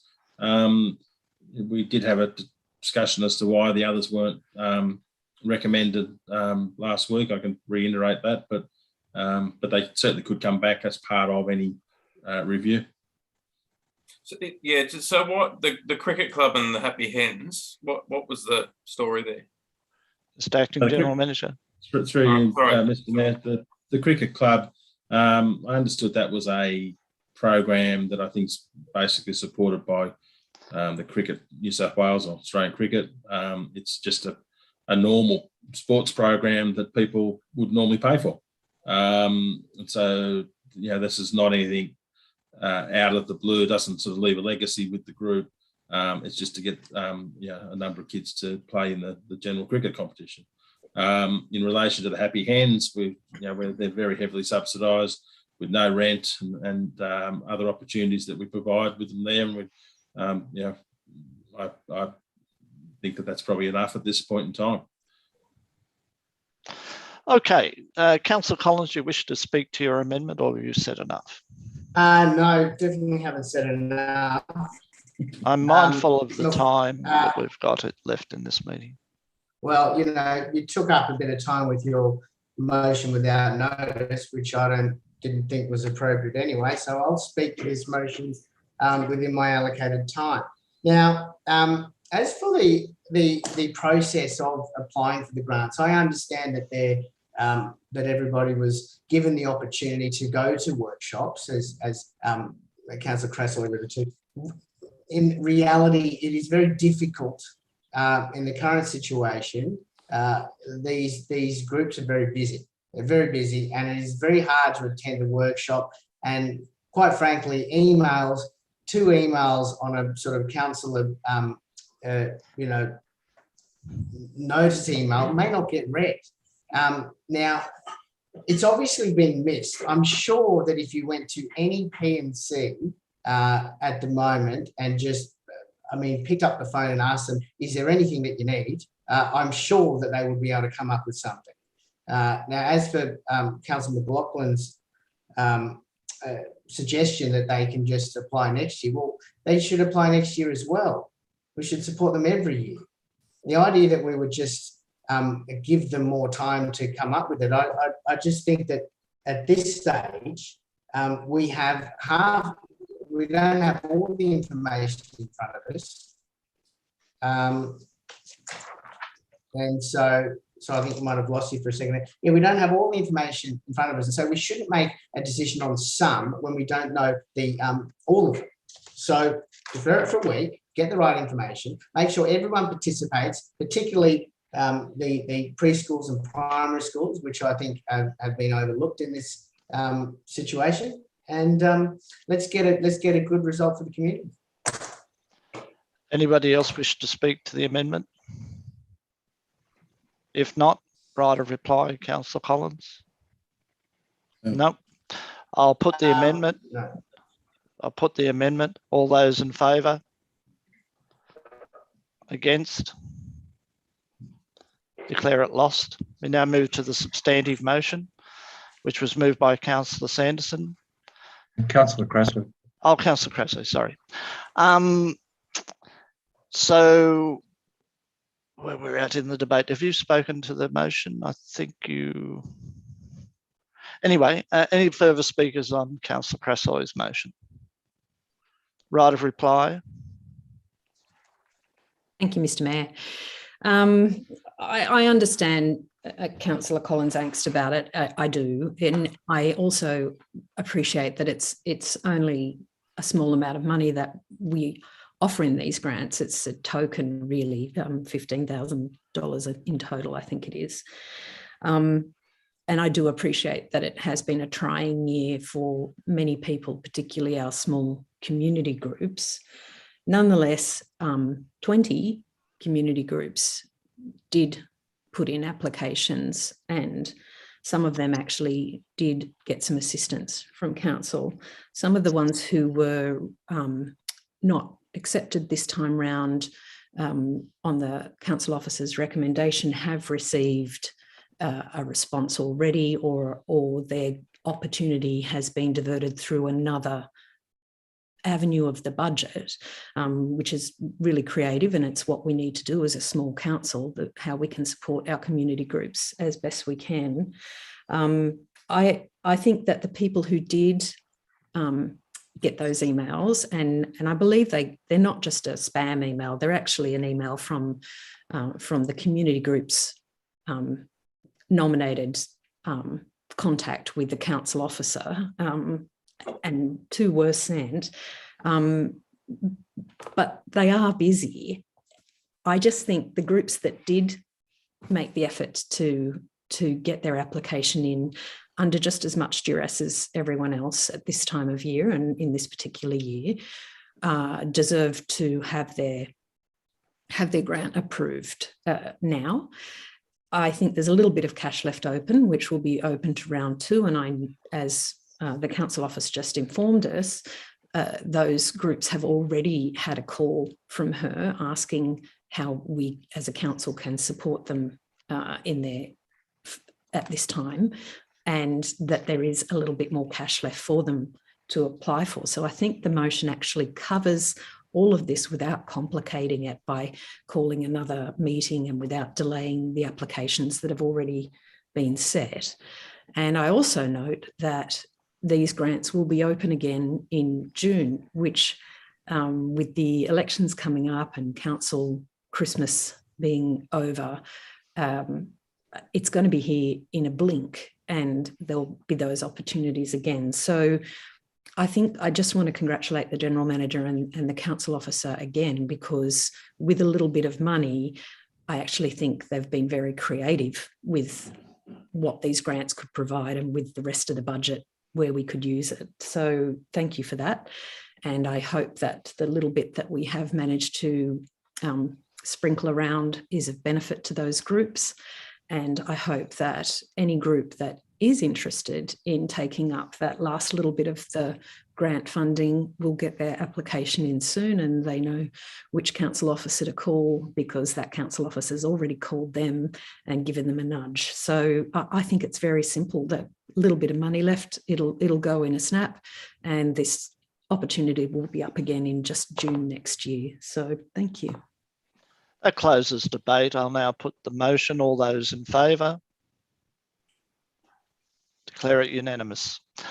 That now brings us to the next item, which is 4.8, which is review of the delivery program, end of September 2021 quarter, and resubmission of the end of term report. Is there a mover of the recommendation that we receive a note? Councillor Sanderson, Councillor Krasoi, you wish to speak to your motion, Councillor Sanderson? No, Mr. Mayor, like you, I'm conscious of time. Okay. Is there any debate? If not, put the motion. All those in favour? Against? Declare it unanimous. That now brings us to item number 4.9, which is the quarterly budget review as at September the 30th, 2021. Is there a motion in relation to the recommendation? Councillor Sanderson, is there a seconder? If not, I'll second it. So is there any discussion? Do you wish to speak to your motion, Councillor Sanderson? No, Mr. Mayor. Councillor Collins, you wish to speak to the motion? Yeah, I just want to briefly draw attention to page 529, where we're talking about the ratios. The operating performance ratio measures how well operating expenditure is contained within operating revenue, excluding capital grants and contributions. Benchmark set by OAG is greater than 0%. Now, this, I understand this goes to it pretty much goes to the heart of what we were talking about earlier in the rates increase. My concern is with the commentary here that council did not meet the OLG benchmark for the financial year 2021, which was primarily attributable to 0.6 million decrease in restoration charges and a one-off $1 million bus shelter contract income recorded in 2021. I just wonder if that's, I mean, it seems like there's probably a few more things that are contributing to that. Would you, if I can ask for the, through you, Mayor, to the General Manager, do you think that really covers what's going on here, or? Before we do that, I just seek Councillor Krasoi. Is she still there? Her picture has been lost. If you could unmute Councillor Krasoi to let us know that you're still with us.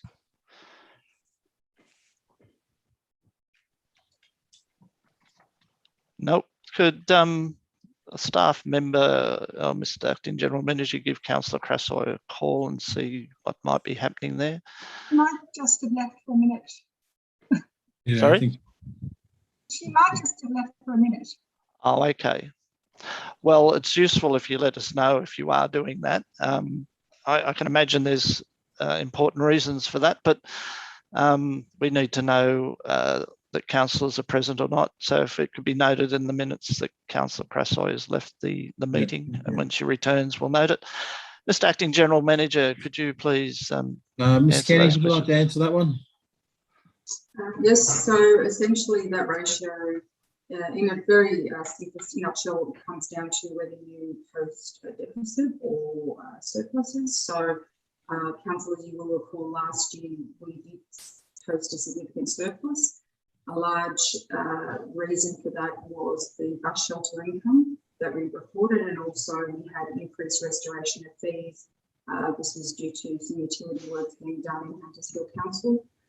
This financial year, so those two are the most material reasons why we didn't post the same surplus as we did in last financial year. Okay, any further debate? right of reply. Put the motion. All those in favour? Declare it carried unanimously. We now move to item 4.10, which is the summary of council investments as of the 30th of September 2021. Councillor Sanderson, are you moving the recommendation? You're on mute. Could you unmute, please? Yeah, I wonder whether I could move that we move 4.10, 4.11, 4.13, 4.15, 4.18 and 4.20 as a block. Is there a seconder to that? I have a question on the first one anyway. So Eliminate that, that's fine. which one was it up to? 411, you've got to speak on 410. So I was going to say 411, 413, 415, 418 and 420. Does anybody have a need to listen? Sorry? 413 I'll speak to. Okay, so 410 and 413 are excluded from that. Is there a seconder to that? Councillor McLaughlin. Okay. Clarify which ones they are. Is it 411, 412? Mr. Acting General Manager, can you clarify where we're at? Yes, so through you, Mr. Mayor, I had it as 411, 415, 418 and 420 being moved. Can I also include to that item 4.12? Okay. Oh, I think, no, sorry. I think we need a, no, that's, need to speak to that. Okay. That's what I mean. Oh, yeah. Speak to that, yeah. Let's just go through them all. Well, it wasn't included anyway. Let's just not talk to them. We'll get it really quickly. Okay. 4.1. Let's just move them as they are and not talk about them because we're taking up more time just by doing this. Let's move forward. 4.10. Is there a mover? If there's not, Councillor Collins. Is there a seconder? Councillor Sanderson. Any debate? Just a question. Now, we've just adopted to change the to move the $50,000 that I brought to this council to put back the funding that was taken away from Harding Memorial Reserve. Now, originally 20,000 of that was coming from the community initiatives and minor capital works. Now, so once that's actually, now that that's passed, is that going to go back down to zero? Mr. Acting General Manager. Through you, Mr. Mayor, and Ms. Kenny, if I'm wrong, tell me, but if we're spending the full amount, yes, it does. Yeah, it will. That's right. What we do is we adjust it in this particular report. We adjust it once the 20,000 is spent, so the value is drawn down from the reserve. So it doesn't become non-restricted until it's actually physically spent or not allocated to something else. At the moment, it's a budget item, and then once the cash moves out and it's spent, then you'll see that come back to zero, and in accordance with the council. Okay, any further debate? Put the motion. All those in favour? Against? Declare that unanimous. We now move to item 411, Bush Lemon. Is there a second to Councillor Sanderson? Any debate? Put the motion. All those in favour? Against? Declare that unanimous. Move to 412, which is, if I can get there, minutes of the Huntersville Local Traffic Committee. Yeah, I'd like to move an amendment to that one. And it's regarding because it is the recommendations, it is item, so I'm just, we're at a place 3.2, request for a mobility space. Now that that information, I think we've all received some information about that wasn't tabled at the committee. Now the recommendation that came to the local area traffic committee. Before we do that, can we get the motion, please? So you're recommending that the recommendation be adopted with the exception of 3.2. Is that right? Yeah, and I'm saying that the request for a mobility space be granted by council, so that it will ultimately go back to the local traffic committee to do that. So unfortunately, in this situation, but that's the motion. Can I briefly explain? Yes. Do we have a seconder for that? Councillor Miles. So the local area traffic committee is I'm not actually sure why it went there first, or why we weren't given the information about why. Yeah, it's simply the objective of that committee is to determine the safety ultimately of certain proposals. It's not the objective of that committee to necessarily decide the merits on whether something should be done or not. It's more of a procedural committee. Now, from my perspective, I see the merit in doing it. I'm wearing obviously two different hats in that committee. I'm representing the local member and generally take the advice of the Transport New South Wales representative. But we obviously in that committee were not given the background as to why this request was made. Now that background should really have been provided, if it's going to council, it should be provided to this council. So we understand why the staff have knocked it back, and then we can make a decision based on the merits. Now, unfortunately, we don't have the case for that in front of us. We've all been emailed it, but it's not sort of out there publicly. So I'm moving that based on the information that I've received, that I do see the merit of it, and that it should be granted.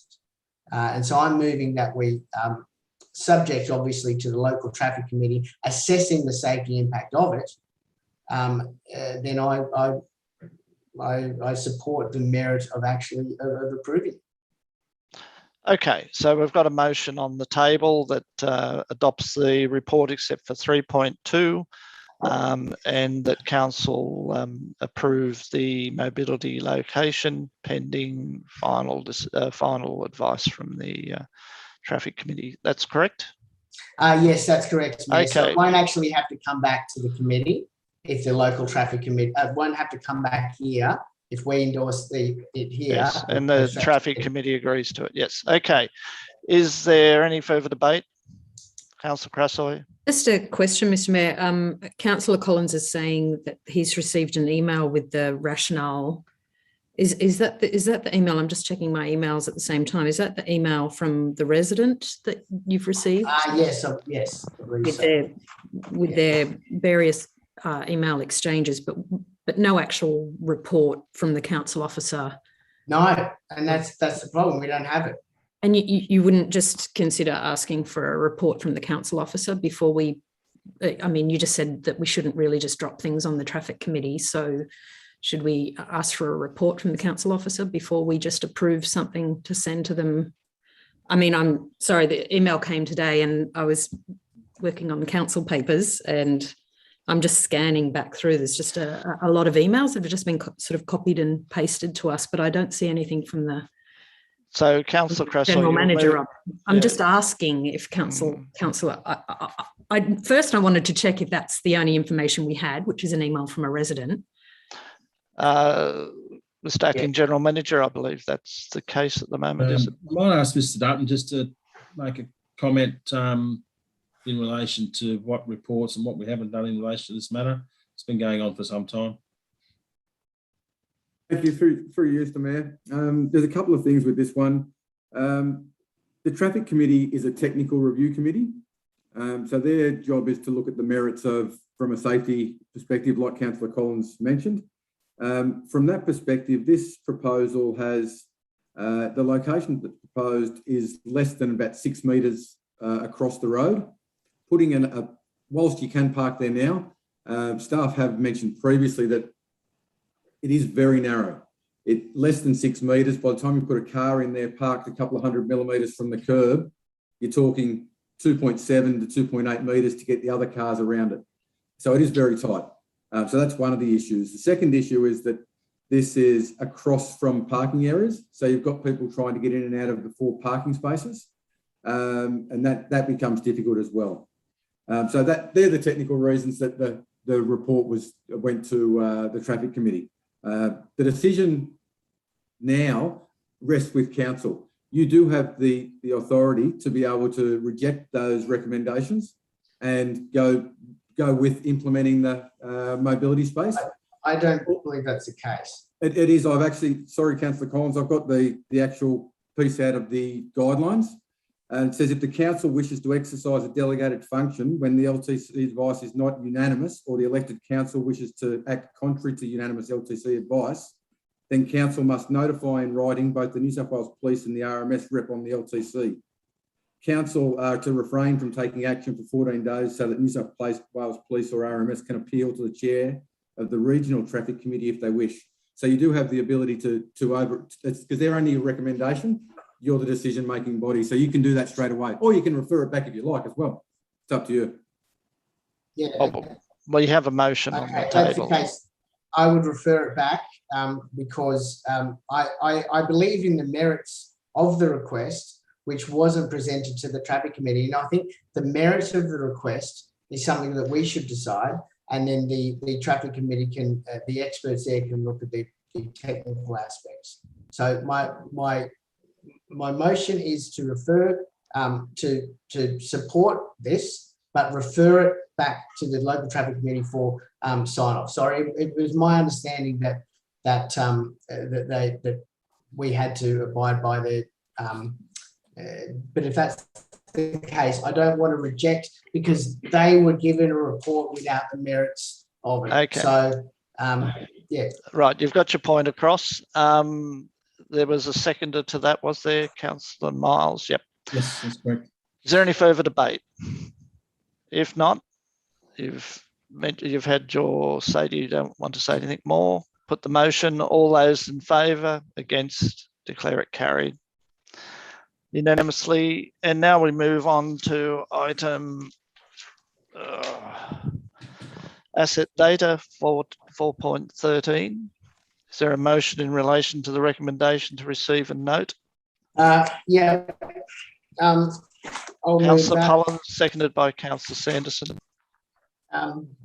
Yeah. So thank you, Mayor. I'll briefly speak to this. This is something that I brought to, I think it was the last council meeting, and it was ultimately the can was kicked down the proverbial road again. But I'm glad to see that we've actually released this information to the public. It wasn't hard. I don't know why the recommendation was to not make this transparent. I don't know why it was delayed. I don't know why it was deferred. But nonetheless, we have it. However, whilst I have the information, I still can't see from this report where it can be found. So I'd like to amend, I'd like to make a slight amendment to include the link of where it is.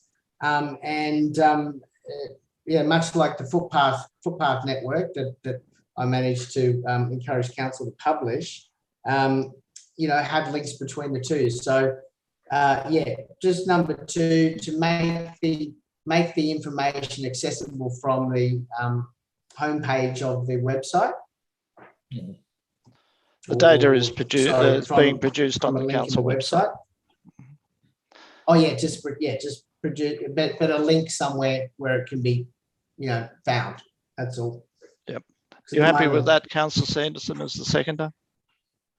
Well, subject, if I could ask a question through you, Mr. Mayor, as to whether either the General Manager or Director has any concern with that. Mr. Acting General Manager. Through you, Mr. Mayor, I'm not certain it warrants being on the council's front page. Homepage, I think. Sorry, Councillor. It doesn't have to be the front page, but okay, well, no, that's fine. We'll make it work within the infrastructure information. Of just. And maybe in the news area, new things, you could pop it up as one of those things. Yeah, for a little while, and then it sits in the normal spot. Yeah. Okay, thank you. You're happy with that, Councillor Sanderson? Yeah, that's fine. No further debate. Put the motion. All those in favour? Against? Declare that unanimous. We now move on to item 4.14, which is status of council resolutions. To receive a note, Councillor Miles, Councillor McLaughlin, seconder. Any debate? Put the motion. All those in favour, against, declare that unanimous. We now move on to item 4.15, disclosure of interests and returns, and the recommendation is the report be tabled, etc. Is there a mover as Councillor McLaughlin, second Councillor Sanderson? Do you wish to speak to your motion? Any debate? Put the motion. All those in favour, against, declare it carried unanimously. We now move to 4.16, which is development applications determined under delegated authority. Councillor Sanderson's moved it, seconded by Councillor Miles. Wish to speak to your motion?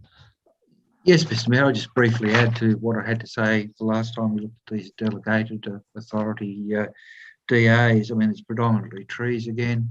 I think it's going to be very important that somehow we get feeding into, or we have to have our biodiversity strategy feeding into what are appropriate replacement trees if we're going to have volumes like 13 trees removed in 1 year.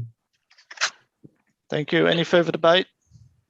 Put the motion. All those in favour, against, unanimous. Although Councillor Collins has left the room, so that could be noted. 4.17, which is, where is that? Okay. Oh. Is there a 17 in your papers? Oh, there we are. Minutes of the Conservation Advisory Panel. Is Councillor Sandon moving the recommendation? Councillor McLaughlin, seconder. Any debate? Yes, Mr. Mayor, I just again like to acknowledge the dedication of this committee and the time it's put in. 6-hour meeting. The other thing I'd also do is comment that just how important the character statements are going to be in the future for this municipality, and the work that both the consultant and the committee and their comments on this have added. The other thing I'd like to do is to acknowledge the additional member of the committee who's a representative of the Institute of Architects, Mr. Bob Moore. I mean, it's an outstanding committee anyway, but to have Mr. Bob Moore as well, I think is a great blessing. Any further debate? Put the motion. All those in favour, against, declare that unanimous. We now move to 19. 4.19, which is minutes. 18, Mr. Mayor. Oh, sorry. There we are. A report of legal matters, September 2021. Moved by Councillor Sanderson. Councillor McLaughlin is second to receive and note the report. Any debate? Put the motion. All those in favour, against, declare that unanimous. We now move to 4.19, which is the minutes of Sustainability Advisory Committee. Is there a mover of that? Councillor Crassoy. Councillor Sanderson seconded it. Any debate? Put the motion. All those in favour, against, unanimous. 4.20, minutes of the Children's Services Committee. There's a receive and note. Councillor Collins, Councillor Miles. Any debate? Put the motion. All those in favour, against, declare that unanimous. We now have a report that was sent out, which was 4.21. 4.21 minutes of the School Principals Forum, Mr. Mayor, first. That's not on the way it's on the agenda, but I'm happy to adjust that. No, but anyway, that's fine. So the minutes of the School Principal Liaison Forum. Is there a motion in relation to the receiver note? Councillor Miles. Is there a second? Councillor McLaughlin. Any debate? Put the motion. All those in favour, declare that unanimous. We now move to, I think, the work zone, Collingwood. Is that right? Yep. At Woolwich, there's a recommendation based on an emergency works. Councillor Miles has moved it. Councillor McLaughlin seconded it. Any debate? Put the motion. All those in favour, against, that is unanimous. We now move, I think, to Mr. Mayor, we've got that other additional report in relation to the COVID action plan, which addresses the question of Councillor Collins in item 7.2. So we could deal with that either as a report or... Is this the reopening report? Move to merge. Is that the reopening report? Correct, Mr. Mayor, yes. Yep, okay. I've got that as 423. Councillor Collins, did you move that or what? No. Okay, Councillor Miles has moved it.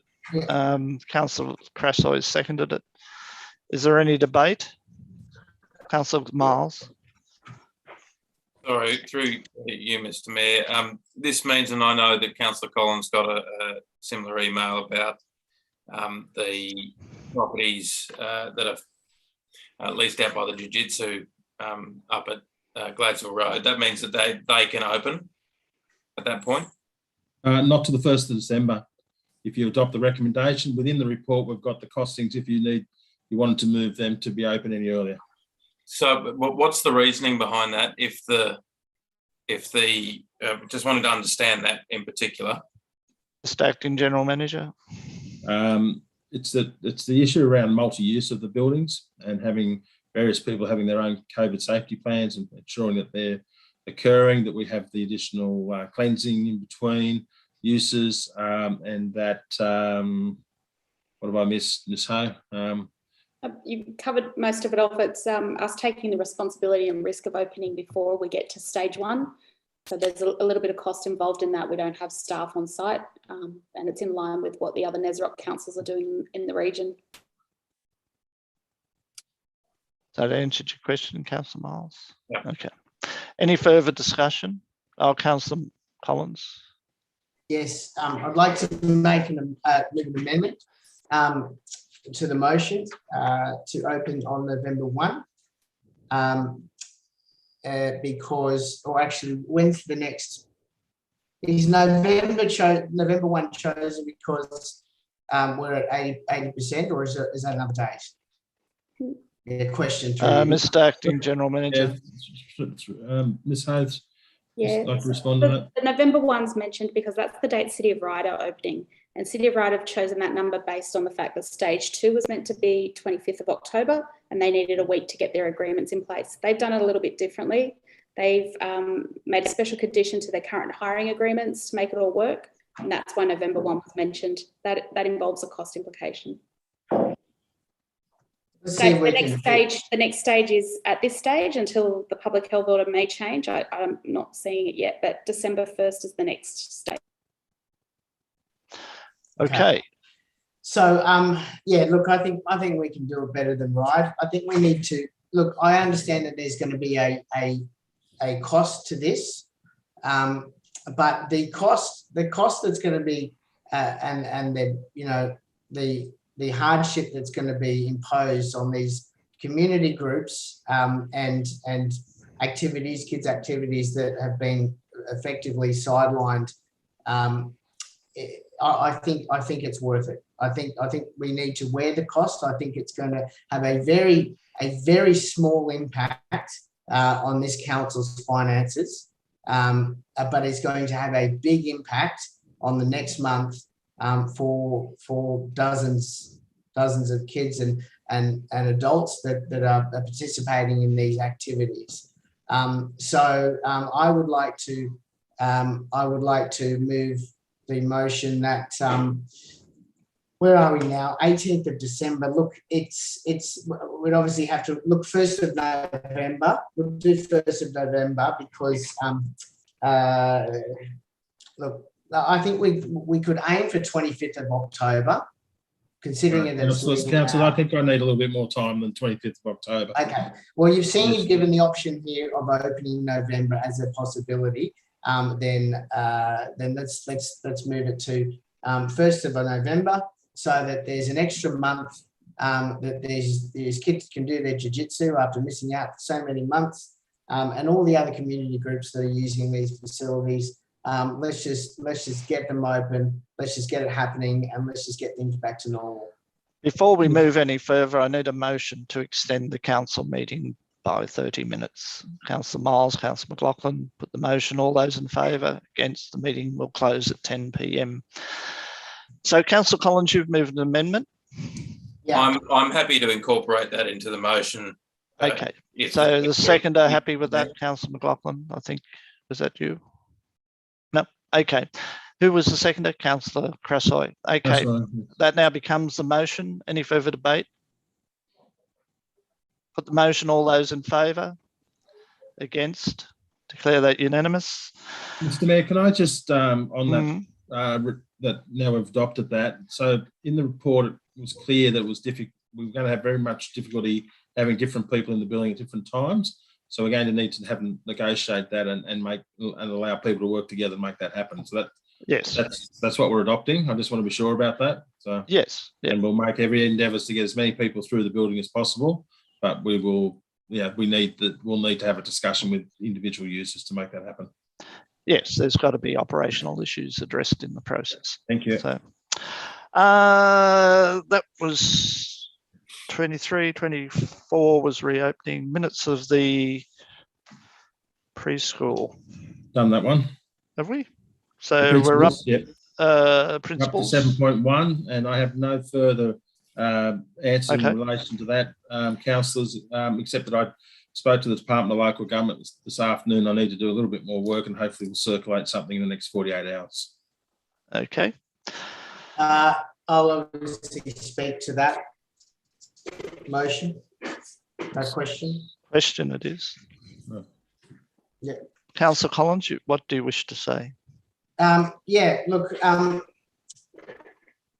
basically what I want to say is that I don't know why this is, we have come to this situation where the advice, not only which I have suggested was incorrect last time, I've asked the first question. The first question I asked in this question with notice was Huddersfield Council's original plan to refer the 2021 financial statements to the auditor without a resolution of council inconsistent with the Act.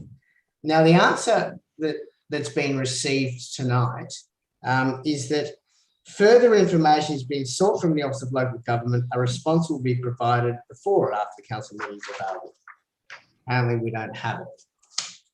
The question I asked a month ago was Huddersfield Council's original plan to refer the 2021 financial statements to the auditor without a resolution of council inconsistent with section of the Act? So basically the same question, which was a no. So what we have here is we have a question with notice that has been answered in two different ways between two different council meetings. Now, when I asked it at last meeting, it got very heated. And I ended up getting expelled from the meeting. But I would just like to draw attention, if you look at page 632 of the business paper, where there is an email from the Office of Local Government, which has confirmed exactly what I've been saying. So the idea that you need to go back to the Office of Local Government to get information, it seemed like a little bit of avoidance of the actual answering the question. Now, the question I asked the Office of Local Government, I believe that under the Act, and that wasn't the entire, the entirety is put in this question, I believe that under the Act, referring the financial statements to audit requires a resolution of council. The advice given by General Manager is not that it's not a requirement. Now, the advice given back from the Office of Local Government was, dear Councillor Collins, as you are aware, Council's financial statements must include a general purpose financial report, any matters prescribed by the regulation, and a statement in the approved form. The statement in the approved form is included within the Code of Accounting and Financial Reporting and indicates it has been signed in accordance with a resolution of council made on a specific date.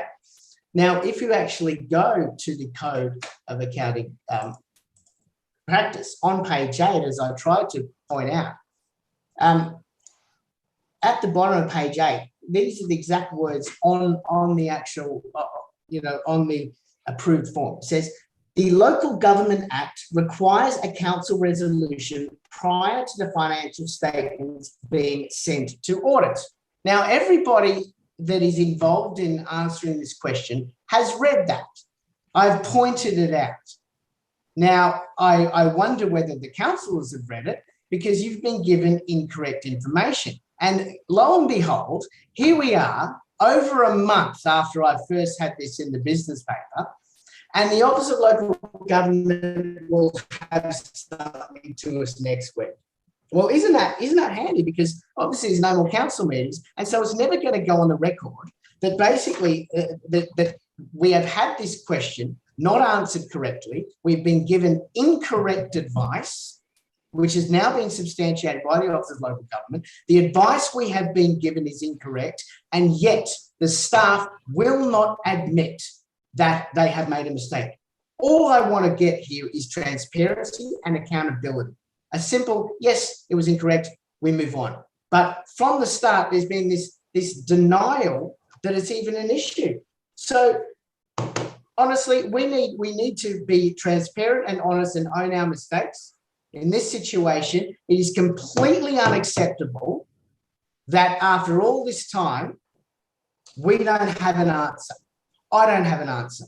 And if I had the time and inclination, I would consider the implications of a councillor asking a question and not being given the answer, or being given an obfuscation of the truth. So let it be known that the information here, the answer from staff avoids answering the question, because they know that the information that I presented was correct, and I was ejected from the meeting last week, Councillor, by Mayor Williams, because he wouldn't let me have this discussion.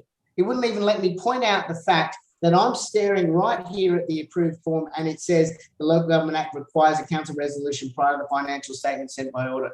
So just a couple of points of clarification, Councillor Collins. You were ejected by council, and it wasn't for the questions you were asking, it was the way you were asking it. Mr. Acting General Manager, do you wish to add further to your response, or are you happy? No, councillors. As I said, I'll get a response back in 48 hours. This is not the only item I've been dealing with over the last month. We have COVID. We've had a lot of things on. Yep. I've been assured that with the statements have been done correctly this year, and you only heard the auditor say what a great job the staff have done. So they weren't last year? Councillors, you will get an answer in 48 hours. Okay. I'll be clear. I'll be very clear in my response. No.